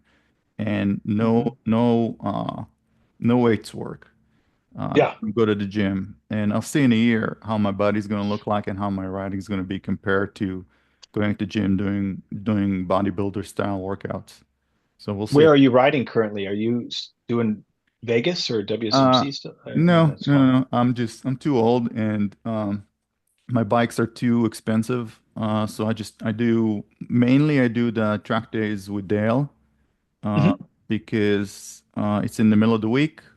It's expensive. Not a lot of people show up, and he needs to know you and approve you. So it's not, and there's no sessions. So I think for me it's ideal because you just come in, you ride as much as you can ride. There's a lot of good riders around, and you just have fun in Right. Chakwala. Hmm. And Very then cool. hopefully Imad from Fast Track Rider is gonna post a schedule for 25. So we'll see. We'll see what kind of track days are there. But really, fast track riders and Dale's private track days, I think are the best for me at least. What's your favorite Yeah, bike at the you moment? tend to have better riders, less crashes or zero crashes, Yeah. and which is biggest worry is I like to ride with a zone of bubble of safety Yeah. Mm. because I want to be in the office Monday morning, and last thing you want is some crazy guy just T-boning you on a turn Yeah. because they think they're winning a trophy, and Yeah. there's a few track days out there where they just it's kind of crash galore. Yeah. Back in the day, I Yeah. used to do WSMC, um, 2010, 2011. And then it was just track days. Life takes you into different directions. If you're not actually getting paid riding motorcycles, it's pretty difficult Mm. uh, to keep just financially and time constraints. It's pretty difficult to keep with a schedule of riding a motorcycle all the time. At Hmm. least for me. So Hmm. WSMC, I think I did one Wira race, and that was it. But as far as my motorcycles, I think Nabil's got more, right? How many motorcycles do you have right now, Nabil? Like 10-ish. But that run, I don't know because I don't turn them on for 6 months and I gotta go and clean up the fuel systems and all Mm. that stuff. But Mm. but I'm not riding them. That's the issue. Okay. So I have two right now. I just sold my 750. I had a 2023 750 that I bought just to because I was waiting for Carrie to finish my 1000, So I'm riding the 1000, the GSXR that Kerry built for me. And I'm also trying to ride my new toy, which is the Bimota KB4 that I bought. Hmm, So I very think I'll cool. take it. I think I'll take the Bimota to Dale's track day on October 16 and 17. So I don't know if Nabil, you're in. It'll be good weather. Yeah, I'm very tempted. I'm gonna check on the KTM. I think it should be fine, and we'll go there. Okay. Good weather, Yeah. not 120. So He, what do you have in the garage, Mark? let's see. The wife has got a Ducati 848. She also has a Supermoto, a WR 250, which is a four-stroke 250 street bike with 17-inch wheels spoked. That's her too. My favorite ride is I have an older Tuono, which is a Mhm. 2010 Rotex powered. I was going to ask you about that Tuono and the record you set with it at the hill climb in Mexico. Mm. Oh, that was fun. Yeah, Baja, California, Mexico. That was insane. It was 115 corners, and we took the street bike out, but we put bodywork on it, lightened it up a little bit from distant lights and stuff, and then 100% tie bolts, lighter forged aluminum wheels, got the motor out, and we put lighter pistons and tie rods. No, not tie, Carrillo, which were lighter. They're forged, and blueprinted it. And I don't know, there's some process where you can make it slippery or more slippery. Anyway, we just wanted to be more reliable because we're going to be revving the shit out of it. We found this 5% oxygenated fuel from Torco. Torco? Is that the right Mhm. name? So it wasn't too much. It wasn't like some of the VP stuff that's like crazy, and it wasn't just pump gas or avgas. It was like a little bit of oxygen for the altitude because we had to go up to about 10,000 feet. But we tested it all. And we went out there and did all this recon and all this stuff. And you know, we took it seriously because it had been a few years since I really raced in anger. And I thought, hey guys, let's just do this Baja thing. Like, why not just go after Carlin Dunn, who had the record at the Pikes Peak? That was something that he had also had the record, and he had just got killed. And I'm like, and I knew him, you know, a little. And I'm like, oh fuck, dude, it's so sad. And I felt really bad. I thought, but he's got that record down there. And I thought we could bring him alive by going after that record. In my heart, it's like it'll bring him back because we're competing. He's competing to save it, and I'm competing to get it. And it's like, you're back, dude. Like I'm coming after your time, motherfucker. You're alive again. Like in my head, that's how I felt about it.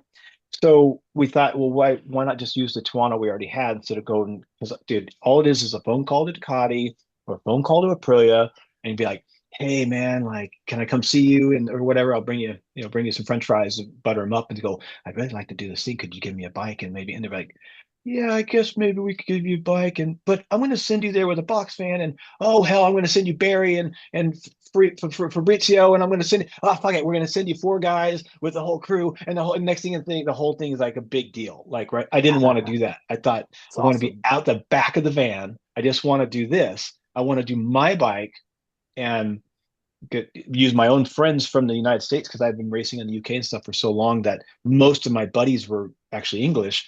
And I didn't have a lot of current friends that had done any racing with me because I hadn't been racing in the AMA or Moto America for years. So I was like, why don't we just get our little crew together, take a couple vans and caravan down there like the old days, like the old club racing days.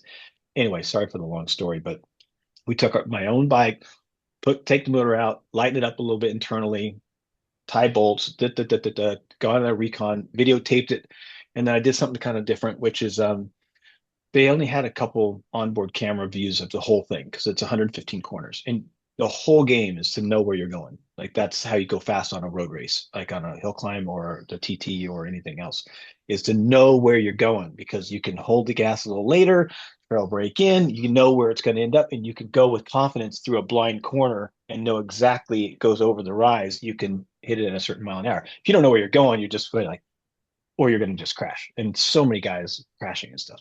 Moral of the story is got an onboard camera thing from a car that was perfect. It was 1080p, boom, ripped it off of YouTube or something, changed the audio from the car to Carlin Dunn's one run, which had the shift points, sped it up to the point where I thought I could probably go, which is, let's say, 30 seconds faster than he went. But I'm using the visual from the car using his audio for shift points, and I sped them both up to match exactly where it would have been. And it turned out that it was perfectly exactly what I did once I got there, is I beat the record by 30 seconds. I think it was 20 or 30, and knew where I was going, had my own personal bike. It didn't break. It went quick. And yeah, we beat the second place guy by like 20 something seconds, which is a guy from Northern 28. Ireland who's did the TT. Yeah. 28? So Yeah. It's fun. You broke the record by 28 seconds with a time of 14:30. Yeah. But even more importantly is I got my I got my wife there, and I got some local buddies and new friends and older friends from California and stuff, that we all got to do it together. And I think we all had a good time. And it was when he said the time, I knew we were doing well, because we had posted the first day, second day, like the different practices. I was right at the record, and then I was actually below the record, but it was unofficial, so it doesn't count. Mm-hmm. But I thought if we could just get one run clean, we should get the record. But the first run of the two that counted, a farmer who couldn't give a shit about the closed road, he brought his truck out on the racetrack, head-on collision. You were using the whole road, both directions, both lanes and stuff. And they're come around the corner, and somebody was helping out Pedro, the organizer, was just going, stop. I'm like, oh fuck, what? Pulled over, went back. He says, they've called it, they stopped this run because there's a fucking farmer on the track. And sure enough, you could see him in the dust. It's like, can you imagine coming around thinking, I know this track, I've practiced this for a year, I got my bike, I got all my friends, and you come around the corner and there's a fucking pickup truck full of hay, and you just smash it. Like, you're like, dumb. And you're in the middle of nowhere. There's no internet, there's no electricity for an hour away in every direction. We are in the middle of the Wild West with, these tumbleweeds going across the track. Sick. It was like out of a movie, like a Wild West movie. But how fun, right? And it's super beautiful. But we ended up doing the second run, so we all had to queue up again and just do a clean run.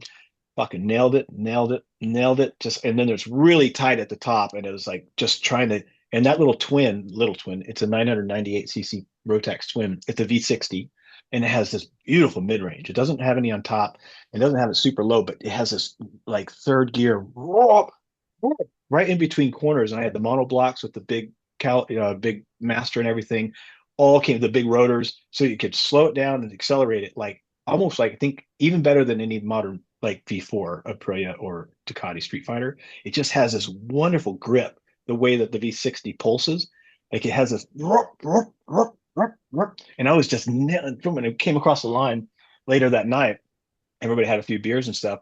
He's going through 10th place, 9th place, and they come to me, and it's like, oh, cool, I did get it. Nobody snuck in there.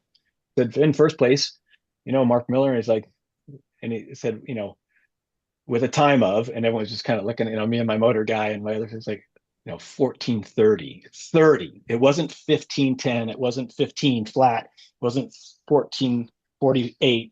It was 14:30. And that was 28 seconds under the record, which isn't a long time, even, So we all just kind of like, look, we had 28 seconds, guys. Like, that was like a really big deal. With a 12-year-old motorcycle. Yeah. So I would love for Rennie or somebody to take Ducati down there with them, or Aprilia rather, and go and try to break it, because I would love to see somebody beat that time, because it was just a really clean run. I don't know if it could be done. Of course it could be done. That can always be done. But I just would defy anybody to try, because we put in maximum effort. Okay. So, yeah. All right. Challenge is out there. All right. I would love to go back and do it again. You throw it out there. People are listening. So. Yeah, we're going to send this to Jason Chinook and the Aprilia guys and see who bites. And if they do it, maybe we'll go back. Non sequitur, Gal, I haven't seen you taking one sip since we started. I think that's a long lap penalty or two, at least. Ooh. Chug. Yeah. What kind of work do you do, young man, at the bottom of the screen? Yeah, who's Gal, the young man here, or you? Oh, me. I run a company that does bank software. So we actually help other companies who want to become digital banks to become that with minimal investment and a very short period of time. So you probably heard of Chime. They're making a lot of advertisement lately because now they have they give you your wage in advance of you collecting your paycheck if you need a loan, which is a great feature that I admire them for doing this. But it's very expensive and complicated to do so, to build a company like that. So we do everything for companies that want to become something like that. I've been in completely boring financial services, We just lost. We technology just for all my lost life. half our listeners. Yeah, you know, now that you'd have to cut one in half Yeah. to get to 50% down. Do you watch the All In podcast by chance, Nabil? No, I don't. What's the all in? They're like four billionaires from the old Silicon days, startup days, and it's like one guy that helped with Google, one guy was there with Musk with PayPal, one guy was there with, and they have a podcast, and I think it's one of the number one podcasts. They get 500,000 people views or something per episode now. They do one a week, but they just had a big thing. I thought maybe being a financial guy, you would understand, you would know what that is. You know, there's a lot of material out there. I will definitely check it out. Sounds great. We are actually talking to one of the Google guys that are an investor, and we are talking to X and Linda Icarino about potentially doing something together for payments on X. I mean, the vision for X is to become an all-in super app platform where you can do obviously freedom of speech, which is pretty important, we think, and then payments. Yeah.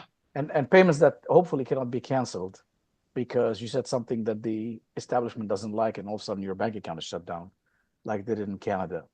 And so there's a really good trend and a lot of people behind trying to make sure we preserve democracy, let's say. You guys holding your breath for this election, or? Oh boy. Yeah, it's a tight one. I don't know. I get little hints that you guys have common sense. So anyway, you rode the Weir we have common sense. Yeah. you rode the Weir 24-hour endurance race at Willow Springs on an attack performance Yamaha R1 with teammates James Randolph, Nick Einach, which was on the podcast, Jimmy Moore, Vincent, which is he still in a wheelchair, Vincent? Vincent Hasovich. Yeah. We were good teammates save, in the Gal, by the way. And Dean, Vincent, how do you take turn 8 in 2 in the morning, and how do you know when to start turning into turn 9 in 2 in the morning, where I don't know how well lit the track was? They had big floodlight thingies, but you can always tell by the eyeballs that are looking at you from the rabbits and the stuff in the distance. It was really cool. I also did a couple 24 hours in the European world endurance stuff, and at night super fun because the bikes run cool. Miguel was talking about this. De Hummel is the engines run a little better and the tires last a little longer. And I was only like I think I was a half a second off from my night today, and I was the fastest at night. Every time I did a 24-hour, I was the quickest on the team, just because it's I don't know. I think also it has to do with a lot of riders use markers a lot. So I'm going to hit that marker, and I'm going to turn in that marker, and I'm going to hit that apex with that marker, and I'm going to hit that marker and that marker. I don't do that. I don't know what. Josh Hayes said he uses a rhythm.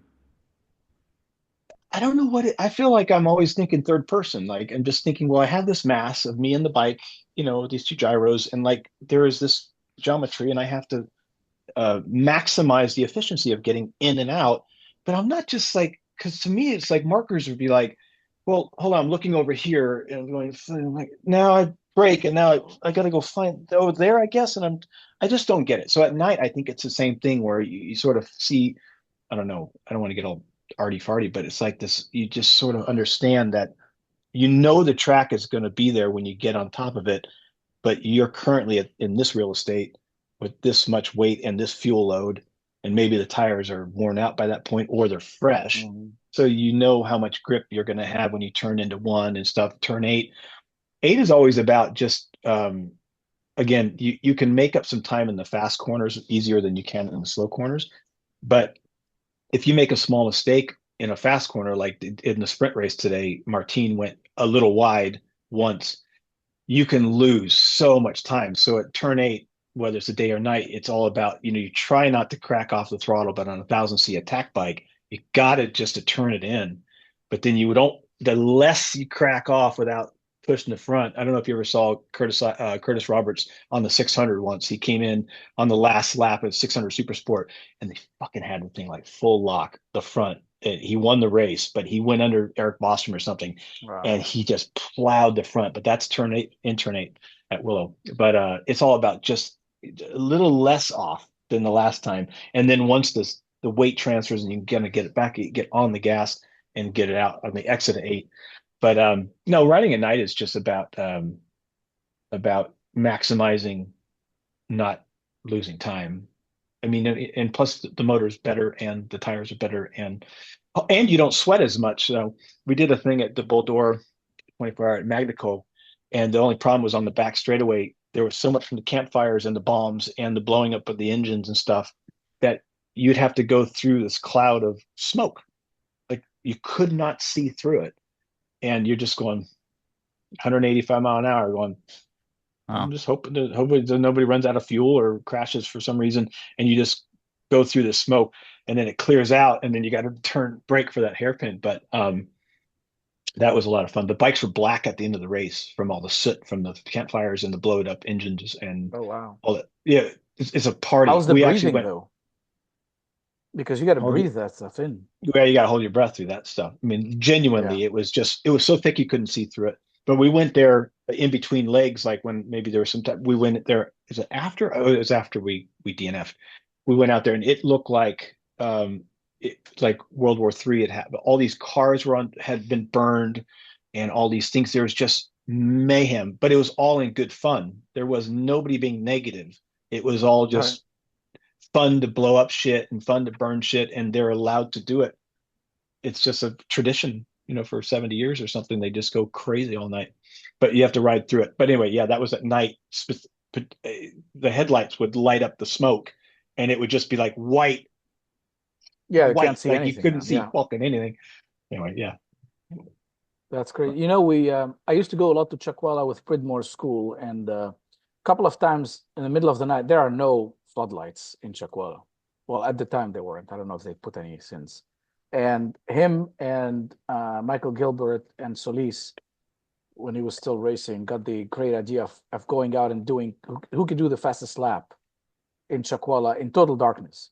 And the headlights, they show you in front, but they're not showing you the turn. And so, so we're hearing it because we can barely see them.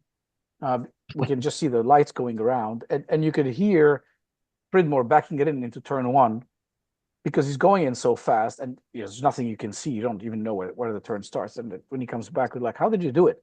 And he's done this track so many times, right? And he goes, well, I just count the time. So I know my shifts, and I know how long I have to stay wide, full open. And then, it's like in my head, he doesn't actually calculate, but he knows it's like 3 or 4 or 5 seconds. And then he's got to roll off and brake and turn. And Gilbert and Solis weren't even close. They were going counterclockwise. Yeah. Now, how cool is that? That if I just grab 4th gear, and you just almost to the over rev, that's where you're going to be, right? Like if you do it, that's the point where you brake if you do it long enough. Yeah, I could which totally is crazy. See that. Yeah, you're on autopilot, aren't you? Yeah, we didn't dare do it. I'm gonna run off track with no so lights fast. at all. That would be, I just wouldn't do it because I would be like, I'm so sorry, I scratched your bike. I mean, of course. So eventually, you're going to try a little bit harder, and you're going to scratch the bike. It's 100%. No, that's the guaranteed. problem. Is you go in, you're going to be careful, and then 2 laps later, you're going to get grow some, and all of a sudden you want to go fast, and yeah. So speaking of Jason Pridmore, I have my best friend in California's wife is in love with Jason Pridmore ever since she did a 2-up ride with him. And so now every time like I call or something as a joke, George would be like, hey, what's up, dude? And his wife in the back, is that Jason? It's like, no, it's only Mark, but it's ever since she got a 2-up ride, she's in love with Jason because he's scared her. Yeah. And I'm like, baby, you really should come with me out to Mulholland on the back of my Tuono, because you might just have a new hero in town. I don't know, because it's a little, if you like the danger, she seems amenable. We go pretty fast. No, she's cool. But, well, you learn. So it was my very, very early riding days. You learn a lot from doing a 2-up, and Chris Aldrich does them often at the Moto America races and so on. You never understand the capabilities of your bike until you've gone on the back of a pro, and he can show you how hard you can brake and how hard you can accelerate and how fast you can go into turns. And it's almost like a light bulb going on where you go, oh my God. You mean I can turn at that speed with 2 people on it and the bike is not going to tumble? And you're like, no, it's easy. Yeah, once We you were see it in, once. you have to see it once, and then it Yeah. opens up your eyes completely. I mean, I remember being in the bowl in Chakwala with our elbows almost touching on a 2-up. Yep. I'm like, there is no way. You know, it was a stock Suzuki, what is it, the Kawasaki, and the mirror was almost going to touch the ground. And I Sure. just put my hand down, I put my glove on the ground, and I'm like, oh, this is pretty cool. Nice.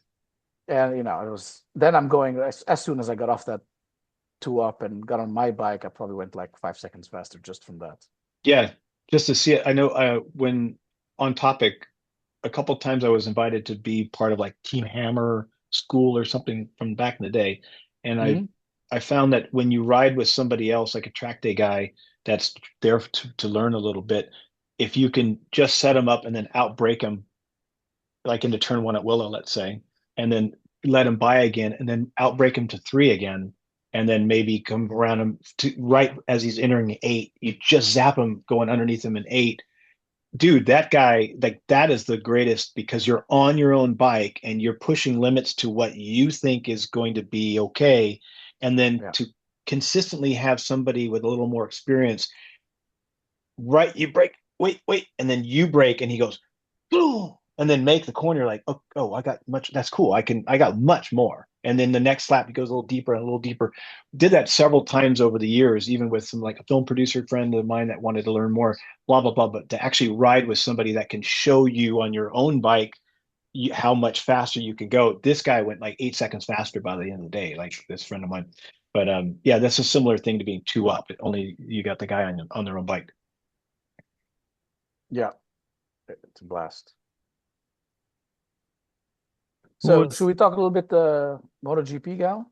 MotoGP? Should we talk Marquez? I was looking forward to that what's question. What's up with that guy just crashing in the race of champion? Just crashed into 3rd place to just knock him out of the track to be on a podium in a race with no money. Fabio Baltaco. He looks like the cover of a romance novel. Is it Bolgia? Yeah. Almost killed the guy just to take his 3rd spot. Mark has no respect for anybody at all.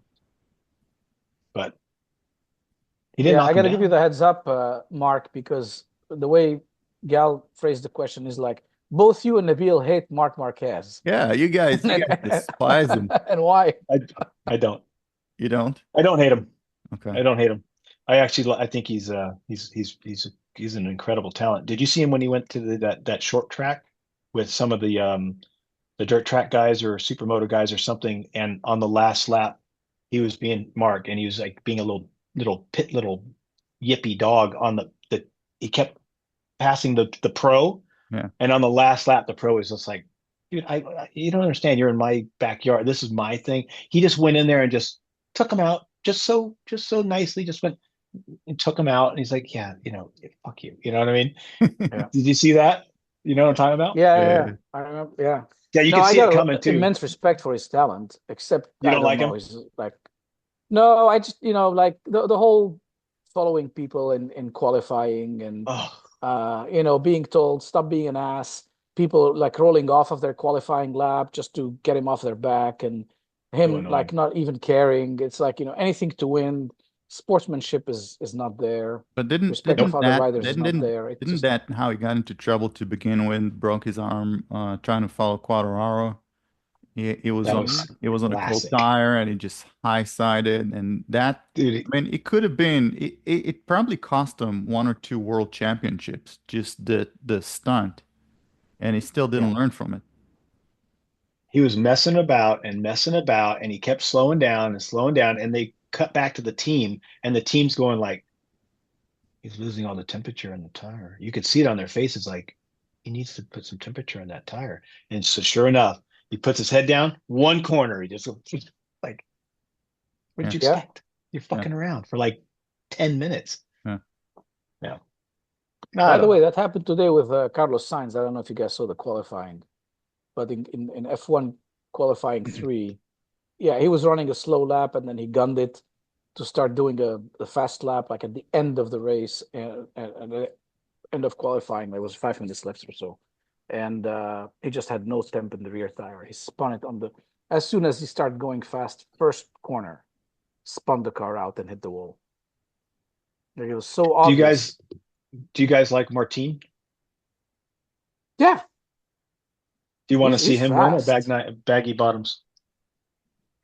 I'm an underdog kind of guy, so I'd love for him to win a championship. Bagnaia already has one.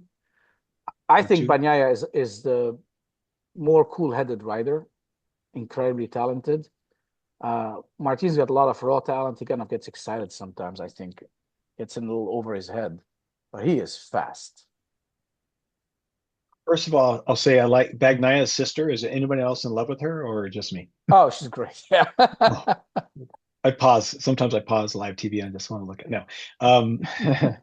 But Martin was at Jerez. I got to ride with him at Jerez. I was there for Motorcycle Oh, News, or no, what was I there for? Motorcycle.com. Had nobody to go to test the new Panigale of last year. Rennie just launched the 25. I believe it was for the 24. I got to go out to Jerez, ride, and they had Zarco and Martin out there for fun. oh And wow.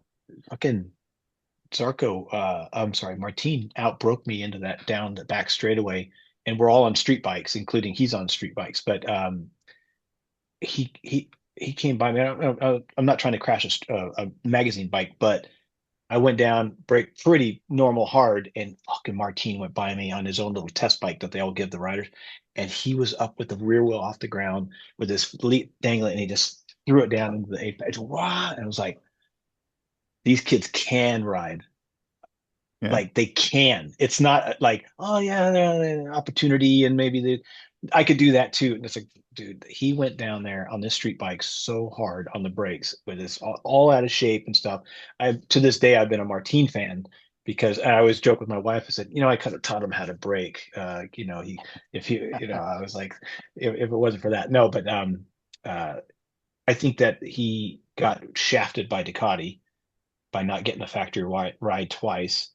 And I Yeah. think when he's on an Aprilia next year, he's going to be hungry to beat them. And I think he's hungry right now to beat them just because they keep disrespecting the kid for like being the number one slot on a Ducati Pramac. Yeah. He should have been slipped up into the factory, and they're like, "Nah, you're like It's the lower It's the class." Marquez effect. They want more viewers. They want Yeah. more fans. They want to put the guy that has the most amount of following on the best bike, and they want him winning because that's how you sell tickets. Well, same with Rossi. Rossi was racing 10 years after he should have stopped. Yeah, I think there's a bit of that politics and so on. Well, we'll see how he does. I would love for Bagnaia to kick his ass next year. Just be ahead of Marquez the whole time. I think Marquez is slowly losing his desire, right? Just slowly, like I mean, he's been at it for a while. He's got what, I eight know he's won eight the last championships, couple, right? but Well, I yeah. don't know. I don't know. I mean, he said my goal is to be the best rider in the world again. When he first went on Ducati. I just think that the mileage that his body's been through, he doesn't have quite that fearlessness. I mean, because he used to be like a rubber band, he would just bounce. And Jorge Lorenzo would be like, he gets away with it every fucking time. He crashes at 208 miles an hour and he just gets up. He's like, picks up his bike, or like they're all like mad at him.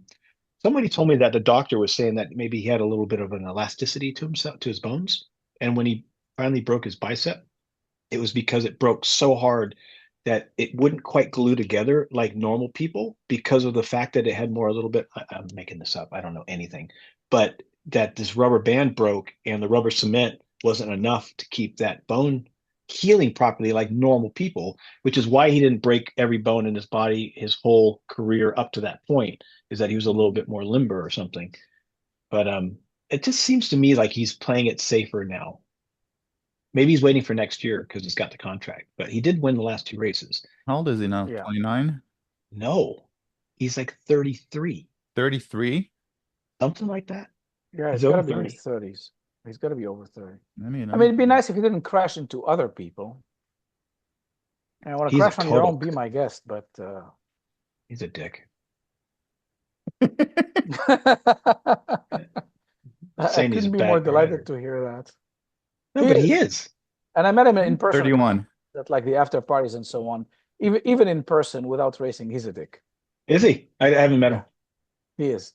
What did he do? How did he act? He's just a little arrogant. I think one time I was shooting a video and there was a bunch of riders and other people around there, and nothing official, like just on my phone, running a selfie video, just showing people what the audience is like at the party and so on. And he goes that he got caught like others through the video, and he just runs to me and grabs me and goes like, "Did you get a good picture?"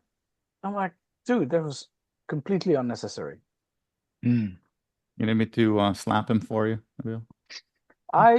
He got close to. It was just the way it came across, and it was just not a cool guy. Just tell him I only got the top of your head. Yeah. But his off-track personality seems a lot like his on-track personality. What is the best Arma bike to race on, and why is it one of Kerry's bikes? I really like his Z1 is the naked one. Yancey. Boy, that works. Yeah, exactly. That thing works incredible. It has magnesium wheels. It has big brakes. It has a carbon fiber gas tank. I mean, the thing is fucking sick. It's got like a Harris frame, tubular chromoly frame. I mean, you put all those pieces together, it doesn't weigh anything. It doesn't have I don't even know if it's liquid cooled. Is it air cooled? Air cooled. It doesn't have a starter. It has a magneto. I mean, and it doesn't. So the funny thing about racing these older bikes is the first gear it's a street bike. So you could almost start it in second, but it's a 5-speed, and first gear is like 8 mile an hour. So you got to go to second, but then you only get to fifth. So it's not like a long first with like second, third, fourth, fifth, sixth. It's like no first, second, third, fourth. Like it's all mid range. Anyway, they're so fun to race. I never crashed one of Kerry's classic bikes. Thank God. I've never crashed any classic bike, but it sucks because there's this dance. You're like, you want to go fast and beat Curtis Adams at Willow, which is hard to do. I beat him at Laguna Seca, but at Willow, he's kind of hard to beat.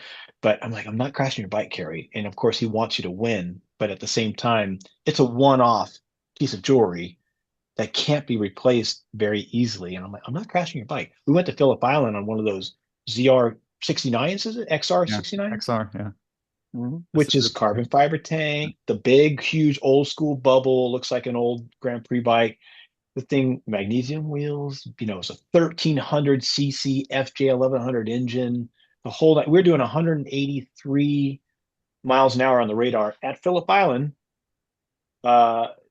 in the wind, sideways, in crosswind, 183 on the radar on a classic bike with no electronics, big carbs. The carbs actually get arm pumped because it's on a cable and it's on a cam and it rotates these 4 banks that are, it's not for the lighthearted, Yeah, because those little butterflies, they get stuck because the air is just pushing them. So I don't think there are any friction. butterflies. They're flat slides. They go straight up. Oh yeah, I'm sorry, not the butterflies, the slides, they get stuck. Yeah. They get stuck in their little wall because there's all this air pushing them. Yeah, there's vacuum. Yeah, vacuum. They're hard to ride. Actually, Jason Pridmore crashed and broke his leg yet again right in front of me at Phillip Island when I went there just 3 years ago. We were going around the last 2 corners before the straightaway. Fucking high-sided. And I'm like, that's what I don't want to do. I hope you're okay, mate. But he did exactly what I would. And Steve Rapp crashed twice that week. And I mean, like, it happened. Like, I'm not crashing Kerry's bike. Like, it's just, so we end up like 8th overall, I think, or 5th overall. Something like that. You were teammate with Dale Quarterly? Yeah. Yeah. How was riding with Quarterly? Did he try to put you in the wall or? I was so fearful of getting beat by him. I never ever saw him. He was always behind me, even if it was only one guy between us. But I one of my only goals was I'd even crash the bike to beat Dale like that week. Like, I'm not getting beat by Dale. For one, he's 6'7", like he's 6'4", and I don't know if he's 80 years old now. He might be 85, but fat fuck. And I'm like, he's not fucking beating me. I don't give a fuck. Fuck that guy. No, I'm just kidding. Yeah, I love that guy. I love him. It was But on a podcast. I think the last episode. oh, really? Yeah. He's so cool. He's funny. At first, he's a little bit like, you're like, oh, he's really obnoxious and like loud and stuff and never shuts up. You know, we shared a house, like a big house with everybody. And after about, so usually an old, like, I won't name any names, but there's a commentator currently that I just can't stand. Um, he's funny for 20 minutes and then you're like, shut up, dude. And then Dale is actually really obnoxious for 20 minutes. And then you get his timing and his sense of humor and you understand the language of what it is he is. He's actually a super sweet guy. He's super smart. He's super fun and nice. He's a nice guy. And man, I like that guy. But at first I was like, we had 4 fucking days with this guy at this house or something. But by the end, I'm like, I love this guy, you know, but he wears you down. But I beat him. And thank God, because if I got beat by him at 75 years old, I would be really disappointed. He's really good though. He was actually riding really well. It's a tough track. Like for the life of me, I could never figure out the roll off and braking point in turn 1 because you can go so fast in that turn. And you get distracted by the view. When you crest, all you want to do is look at the view, and then you forget where your marker was the last time, and you try to push it, and then, oh my God, that's too fast. It's just, you can go so fast in that turn. I don't think I ever even scratched the limit. And then the temptation on the last corner is you want to build up so much speed because you get this long straight ahead of you that you start doing some stupid things, and it doesn't look like it, but it's such a tough track, I found. It's very tough. You don't want to crash at Phillip Island because it's going to be kind of big. That turn 1 is so, just so we can, in case somebody doesn't know, it's kind of this huge, wide front straightaway with this really wide first turn, but then it shallows up for the next turn. So you can approach it 100 different ways. And the way I wanted to do it, I never really did it because no one else was doing it around me. And I felt stupid, but I wanted to do it. And then I found out afterwards, I went and looked at some old footage of like Rossi and some different guys. And only like the fastest guy that was winning the race was doing it the way I wanted to do it, which was dive all the way down to the inside and just scrub the speed off at the very inside of the corner, even though it's really a wide corner, and just slow down more than everyone else and squirt out to a really nice shallow exit to the turn 2. All the other fast guys, like you watch MotoGP, they go way down straight, way over here, slow way down, and then have this big fast arc around the outside middle of the corner. Anyway, there's literally 100 ways you could do it. Go in wide, come out this, or go down inside and come out wide. And anyway, I never did get it right with the one year I was there with Kerry. But you don't want to, one, you see Zarco when he clipped the back of Marquez and it's fast. I mean, it's 100 and what is it, 200 on the GP bikes. You're cresting over turn 1 with the wind everywhere. And you're just going to eat shit. And if you crash on the last corner, which is this big sweeper coming onto the back straightaway, the front straightaway, you've seen guys high side there. I saw Fredmore high side there, but you see MotoGP guys high side there. That's 162 miles an hour on your knee. Can you imagine high siding at 162 miles an hour?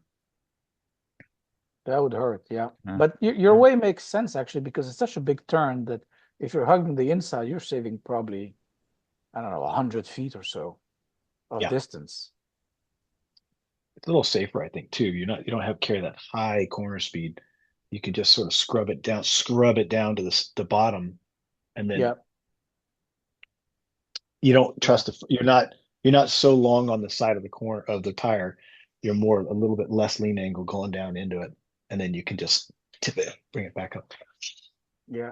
Oh, and then the other one was Stoner Corner, where Pitmore kept saying, "You got to go flat out." I'm like, That's the kink. I am, the kink. I'm like, I am rolling off. He's like, no, you don't need to. You can go flat out. I'm like, there's no way in hell I am not rolling off. Do you know who Cameron Donald is? Do you know who Cameron Donald is? No. Cameron Donald is a TT racer. He's now a commentator for the TV with me. I'm doing the TV commentating, but he was out there. He's Australian. He's won a couple TTs, and did he win Macau? I think he's been on the podium at least. really good rider. Oh wow.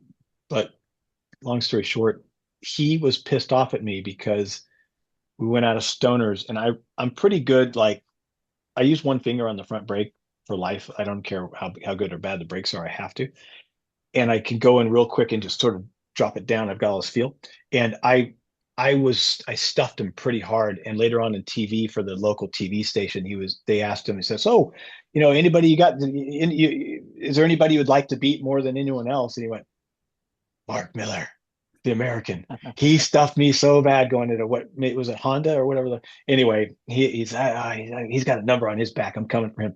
But anyway, that was right after that Stoner's King. That next hairpin is, dude, guys are going 4 wide and it's just mayhem. But it's you know which one I'm talking about, right? That Yeah, the Lukey horseshoe to the Heights. right. Is it Lukey Heights. Heights? No, to the Yeah. no. Yeah, when you Yeah. go downhill and you make that right. No. Oh, It's like before turn 5 or 6. Siberia. Is that what they call Siberia? So turn 1, turn 2, Yeah. kink left, and then hard braking hairpin to the right. Yes.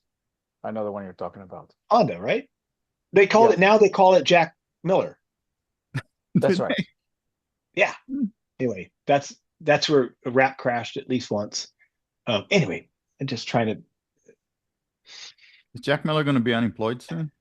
No, you got to he's got a ride. job. You got to ride? Yeah. Pramac? He just got another one.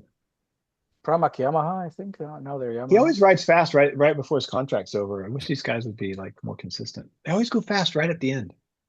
But that's the Ah. same with everybody. Yeah, they're just like when they have the gun to their head, all of a sudden the gems come Like out. Digi, I call him. The Gian Antonio? Yeah, that guy. I love that guy. But he was killing it at the end of last year when he had fuck all, and now he got hired. Where is he? Like 11th. Like, Yeah. come on. Living the good life. You You want to strangle him? It's like, Yeah, I Yeah. mean, you could tell us because you've professionally raced, but it sounds like when they have nothing to lose, they can take more risk, and when they're in for the Mhm. long haul with a new team, they don't want to break the bike too often. I don't know what Yeah, goes in their head. it's always desire, isn't it?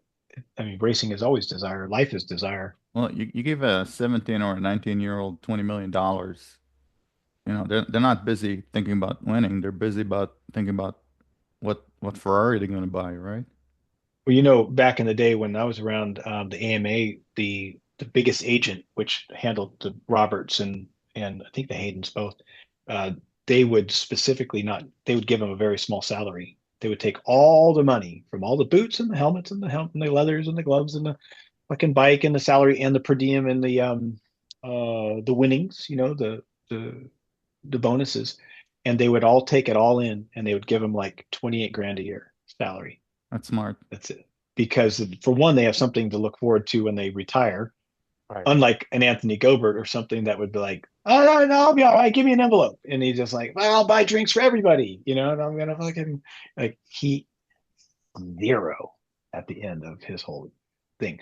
But the moral of the story is if you can rein in all that income for a young man, he's going to stay focused, going to stay off the girls probably, and keep hungry, looking at the racing and not have any extra cash to buy a shitty, big car or a bass boat, fishing boat, or 100 guns, or you know what I mean? Yeah. Because you're gonna like, oh, I really like this watch. I'm gonna start buying watches. Next thing you know, like I think is it Miguel that has a big collection? I don't Somebody know. has a big collection of watches. Miguel never showed us his collection. I don't know. I can't Yeah, I remember. I don't was think we just went watching off something. track too much with him too. Anyway, I could see how if you had a lot of money and not a lot of um, discipline, Yeah. you're going to end up, you know what I mean? Yeah. Yeah. But if you're only given 28 grand, that's only enough for the minimum. Yeah. But yeah. But What- Quatnaro just got rich. Who? Quatnaro was just given 15 million euros a year. Well, they have to compensate him for a shitty bike they're giving him. All right. Sorry, What Yamaha. America? What America? The grid has not been that packed ever since you raced, I think. Mm. So I haven't watched it. You haven't watched it? Okay. No, and I'll just be honest, I haven't watched almost a single Motor America race. Okay. in '08, they, when for me it was the Daytona group took over AMA, and they were talking about Yeah. doing like rolling starts, and they're doing all this nonsense, and I'm like, I'm out. Yeah. I'm out. I'm out. I don't care anymore. If it's going to be run into the ground by a bunch of numbnuts, I don't want to watch it. And then, God bless Rainey and everybody for trying, Thomas Stevens and all these guys for brilliant. But without the manufacturers, without any kind of like, you want to have unobtainable bikes to appreciate when you go. You want to see riders with personalities, and you want to see Yeah, rivals. we're not going to get to manufacturers as long as there's no sales, and there's not going to be any sales because of the cost of the bikes, because of the way the youth thinks. I mean, it's a ground up operation, and it's not happening right now. So, but I think Rainey's doing everything he can possibly can to put on some put on a really good show, and the show is good. I mean, Mm. if you open YouTube and look for the last races, it's a good show. Yeah. Yeah, Yeah. the Baggers was brilliant. I think the Baggers kind of brought, the Hmm. Harley I've seen crowd is that. like 10 times sports bike crowd. And Yeah. it's kind of hooliganish enough that people were like, oh, this is fun. I can watch that. Yeah. Um, It's really fun to watch. I've seen it. The baggers. Yeah. We're also in yeah. a good situation in the US where we don't have those stupid Euro 5 and 5 Plus. And Mm. I mean, they're not selling the Gixxers anymore in Europe. They're not selling the R1 in Europe. Well, So, they stopped doing like the R6 because of the rule, because if they can't sell it in Europe, they're not going to build it for the US yeah, market where they yeah, sell, yeah. three a month. We have our own problems with the noise emissions, but at least we don't have that Euro 5 crap. Yeah. Uh, because So motorcycles, how many motorcycles are out there? I mean, if you talk about pollution and you talk about uh, global warming, motorcycles it's negligible. It's nothing. Just leave us alone. But we're an easy target to pick on, and the government always picks on the weak people that can't hire mm. attorneys and fight back. So I that think on a positive note, Uh, in Calabasas, at least here in California, there's a lot of kids on these Razor electric bikes and different little super motory kind of dirty dirt bikes and stuff on the street with like bicycle helmets.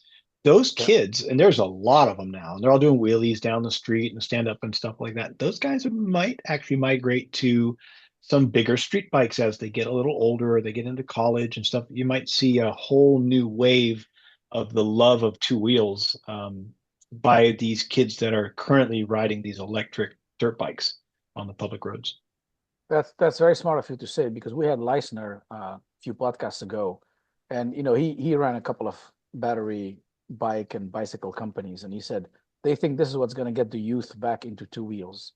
They start with like a very unintimidating kind of Mm. small, battery powered bicycle essentially, and I see them Yeah, zipping around here all the time. You're right, and all of a sudden they want to commute to work or get something that has a little more oomph or where they can go to Malibu and back without running out of battery. yeah, And they get into the gas bikes and, instead of the guy who up front buys like the latest V4 Panigale to go to Starbucks, and there's three of these guys, then you'll have people who actually genuinely love it and kind of want to go riding yeah. on weekends. And there's something to be said So, about what Miguel Duhamel said, which is the more freedom you have, the more responsibility that comes with. I think that when you've got these kids, I'm actually surprised they're not cracking down on some of these kids with bicycle helmets doing on public roads. They're riding these electric bikes, and it's like that. yeah, If I was their age, I would be one of those kids and I would have some anodized bits and you know what I mean. You had to customize it, and I would be definitely at the cutting edge. And it's cool that they're not cracking heads and saying those are banned and they're outlawed and stuff because at the moment those kids are learning about freedom. They're off their phones. They're out doing things where they're making choices to not be such a dickhead to scrape their elbow again. So then you work back from that and go, I'm going to have fun with this. I'm with my friends outside.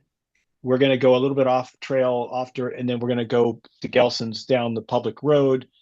But they have to be careful because after a while, they even subconsciously they're like, we got to look out for that blind thing where the cars could come out. So they'll be yeah, coming up to that. Go, be careful, cover your brake. Let me just and and there's no car, and then you can wheelie again. But all of these little decisions, which actually have some physical ramifications to their health, Jesus Christ, we need that. We need more of that to survive humanity with all of the shit that's going on around us, as we alluded to. But I think it's a cool thing that these little electric bikes are within reach to get them their foot in the door. Of course, little bikes Yeah. are cool. I mean, all over the Europe and stuff, they start with 100s or 125s. That you know what I mean? They have to graduate. But just to be out there and have that freedom and also have that kind of like that mortality in the palms of your hand, like Yeah. my safety is it's important instead of Yeah, and being, I think psychologically what's kind of helping the moms get over, I'll let my kid ride this, is it's a bicycle, it's got an electric motor. It doesn't carry the title motorcycle, so they don't freak out like, oh, my kid's gonna die and it's too dangerous. So it's a good kind of gateway drug. Definitely. I mean, what, you want to live forever? What the hell? Yeah, right. It's You just gotta live just before you run out of money, all right? yeah. Well, now they're saying, I just read something yesterday, was from a futurist that Diamantis, if you know him, is basically, if you're under 40, prepare to live until you're 150. I, Like, I, that's going to be I don't think boring. so. I don't think so. No. I think It'll be genetic engineering is at least I don't know, Oh no, it's not that. I think it's the science behind longevity and nutrition and oh, potentially organ replacements and things like that well, that what was will that just guy that extend sold you. his payment company to PayPal that's doing that experiment of trying to stay alive as much as possible? yeah. He looks weird. Yeah, it looks really, Yeah, the one who gets really. blood from his son all the time. I don't know if he gets blood from his son, but he just opened a supplement company and it's Yeah, I nothing. know the guy you're talking about. He looks Yeah, like a ghost. He's got this He looks white, like a yeah, doll. transparent Like, skin. yeah. Yeah, I'll he tell you doesn't in a look second healthy. because he's on my Yeah, I think I saw a Instagram. documentary about how he does it and the amount of pills he takes every day and the fact that he doesn't really come outside and is He's got psychological issues, that guy. yeah, his workouts his workouts are pretty standard. He's not doing anything out of the ordinary that none of us can do. Except he has this machine that this electromagnetic machine that he puts on his muscles and it simulates him doing crunches. That was Mm. pretty cool. Um, Oh, really? yeah. Rather than do the crunches themselves? Yeah, he I doesn't think want to when do they the come up crunches. with your DNA repair, that'll be a huge thing. If they can just inject you with, let's put your DNA exactly back to when you were 25. That's CRISPR. So they had CRISPR for a long time, but first of all, the universities kept fighting about who owns the patent. And second of all, they never found a way to actually do it effectively in a living person without doing it in a fetus because they did Um, it with genetic engineering, not in the US because it's illegal. And they made human babies that are resistant to AIDS and a lot of other diseases. Um, but I don't think they found a way to just inject something to you that's going to alter your DNA. Not yet, but if Not you yet. Well, with could, the mRNA, it's messing around. mRNA, yeah, mRNA is a step. can Yeah. you imagine if you actually start taking some kind of like a process and your scar heals from when you're 12, Yeah, or your sunspots or a broken arm, like you actually become an OG of yourself at a cellular level. Dude, our cells are replaced every couple of days. Like we could just regenerate. yeah. We regenerate Right. completely every 7 years. So every 7 years, all the cells that were in your body 7 years ago are not there anymore. So if you start eating healthy now, you'll be okay in 7 years. Oh, Brian Johnson. Is that the guy you guys were talking about? I think so. Yeah. Yeah, the Mm. guy with a blueprint diamond. Yeah, Blueprint. That's the guy. Yeah, Brian Johnson. Yeah. Yeah, I think he's a little on the I edge think I there. think the best thing anybody can do for their health is to build into a 45-day water fast. Whoa. If you do not eat anything and just drink water for 45 days, most of the cells that are damaged in your body are gonna dissipate because the body digests them. It's called autophagy. And once you start eating again, the body's gonna make new cells that are new and better.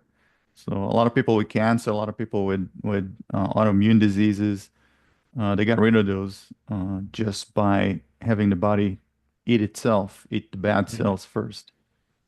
But I'm not a Yeah, doctor. but the issue with that, I don't know how you do it without supplements because you're going to eat into your calcium in the bones, and you're going to eat into your muscles. You're going to eat into all your Yeah, um yeah. uh I think there's a place so in South America that they do supervision, medical supervision while people fast.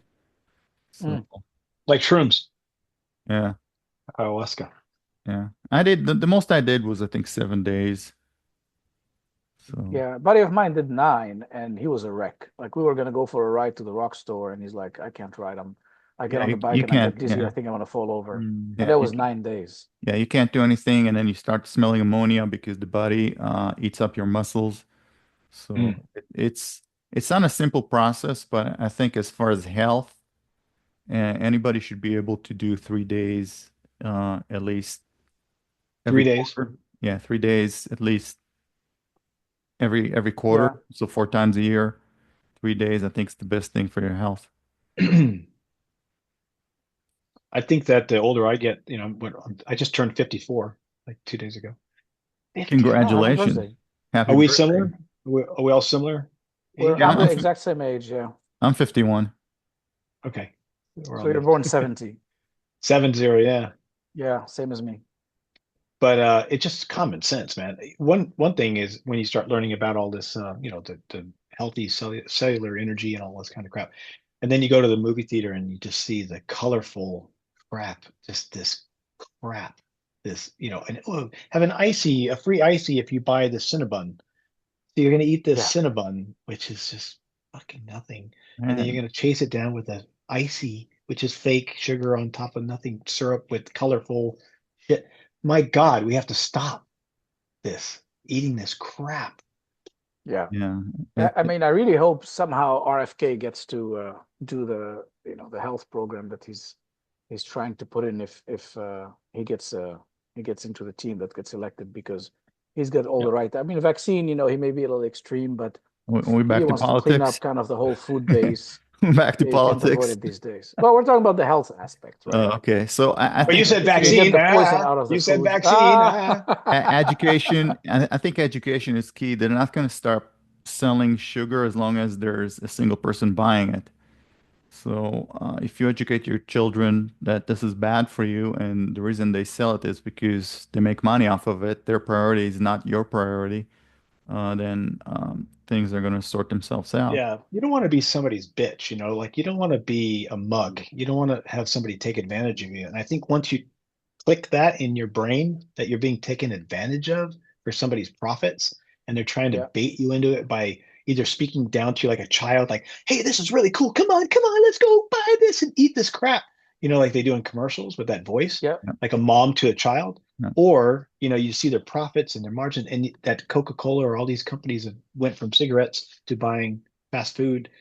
Dude, you don't want to be one of their bitches, like you just don't want to give them And because you then think they're eating. they sell you Ozempic or whatever it is to lose weight. They sell you the food. They sell you the drug, yeah. not to eat the Just stay on food. the wheels and pay. Yeah. Well, I read like the big turn we had in our food industry was when the cigarette companies were starting to get canceled, and Philip Mm. Morris and all of them invested in food companies, Yeah. and they Yeah, started applying the addiction science they had learned into the food yeah. production. That's where they started injecting sugar, like even in Gerber baby food, Yeah. to get you addicted to sugar early on that you just latch on and you can't get off.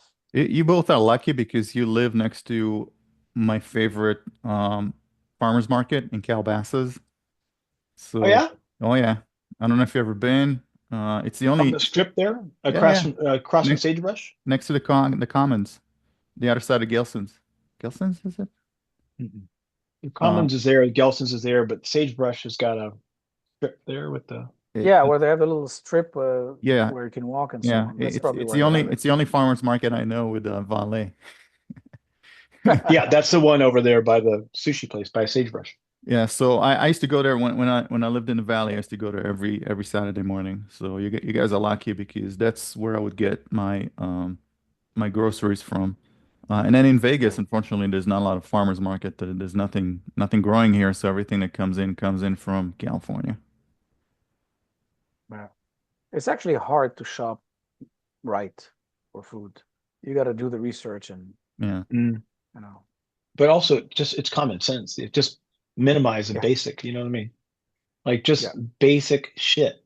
Just don't eat packaged crap that's colorful. Yeah. Stay And away it's not that from the hard. middle, stay away from the middle of the supermarket and go towards the edges. That's what they say. Is that Or- right? yeah, Yeah. that's true. That's Yeah. funny. In large part, yeah. Well, speaking of nutrition, so we get back on topic. What did you do for nutrition, Mark, on like in general, but also like, you know, the night before the race and during the race, and if you have an endurance, how do you Yeah. manage? I could say first off, when you work out 4 hours a day on top of 2.5 hours of motorcycling every day, you can eat anything and it doesn't affect you physically, like the Right. look of you at all, because you're just burning. You're just burning. And I really missed that. And I miss having the youth of that metabolism and stuff. But Mhm. it is a luxury. And I remember the first moment that I realized that I was getting paid to be an athlete. I was literally getting a salary, no other income other than to race. And I was like, I'm obligated to be physically fit. It's my job is okay. I have 45 minutes a couple Sundays from now. That's the race. But all that time leading up to that, my job is to show up physically fit. Somebody else cares about my health. The whole team cares about my physical well-being. Interesting. Get paid to be fit. But answering your question, honestly, it's so simple. It's just a lot of proteins. It's just whole foods. I mean, just normal. Right before the race, though, I have a superstition that before a race, the night before a race, I would eat pizza Mhm. because I felt really strong the next day during the race, later in the race. And it probably had something to do with the carbs, the cheese and the bread and the Right. sauce. You up your But glycol levels, yeah. and it might even be psychological that you kind of feel like you've had a little bit of joy before the big stress of the race, that I was able to be naughty and just eat pizza. So you actually show up going, a little bit like, nah, I had some pizza last night after all the hard work and all we talked about all this discipline doing the next 90 reps before you leave the gym and stuff. At the last minute, you're like, oh, fucking eat a pizza. Watch me. Think I'm scared? You think I never ate a pizza before? And then you show up the next day going like, I'm prepared completely. And the carbs didn't hurt. Yeah. So, I think your body was drained, and you give glycogens that went into your liver and to your muscles. So I think that's what did it. and The, it was real. Like I felt like I was a little stronger the day after a lot of pizza. you were probably. Yeah. You just Yeah. felt like you had endurance. Yeah. The carbs don't go accumulate as fat. They go in as glycogen when you're depleted. Mm.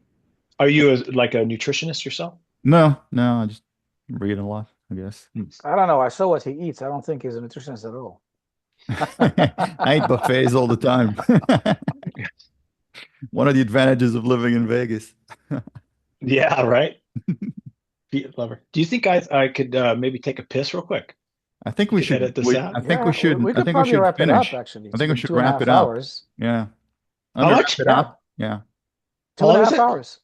You're Time joking. flies when you're having fun. Yeah. Let me wrap it up, and then I'll bleep up the piss, or maybe I'll leave it there because I'm pretty lazy when it comes to editing. I don't do a lot of editing. I just take it as is and drop it out there. But I can take it off. But yeah. No? Okay. All right. In I that don't know, anything case, else we should talk about?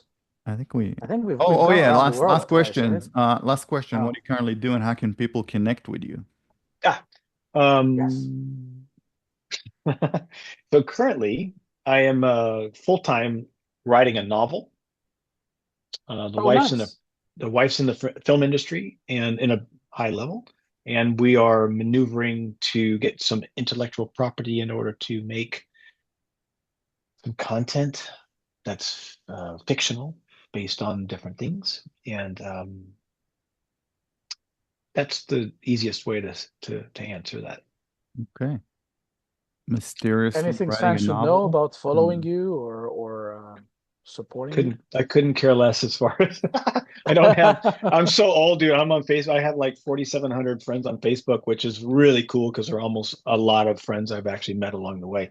But if if you want to friend me on Facebook, that'd be cool because then we could stay in touch. I'm But as already far as I'm already your Facebook friend. okay, I'm old. I'm OG, dude. Like that was Facebook. I was like, that was it. All this Instagram and TikTok and stuff. I have Also my also same friend, Friendster and MySpace. MySpace, baby. Oh, Yeah. geez, Napster.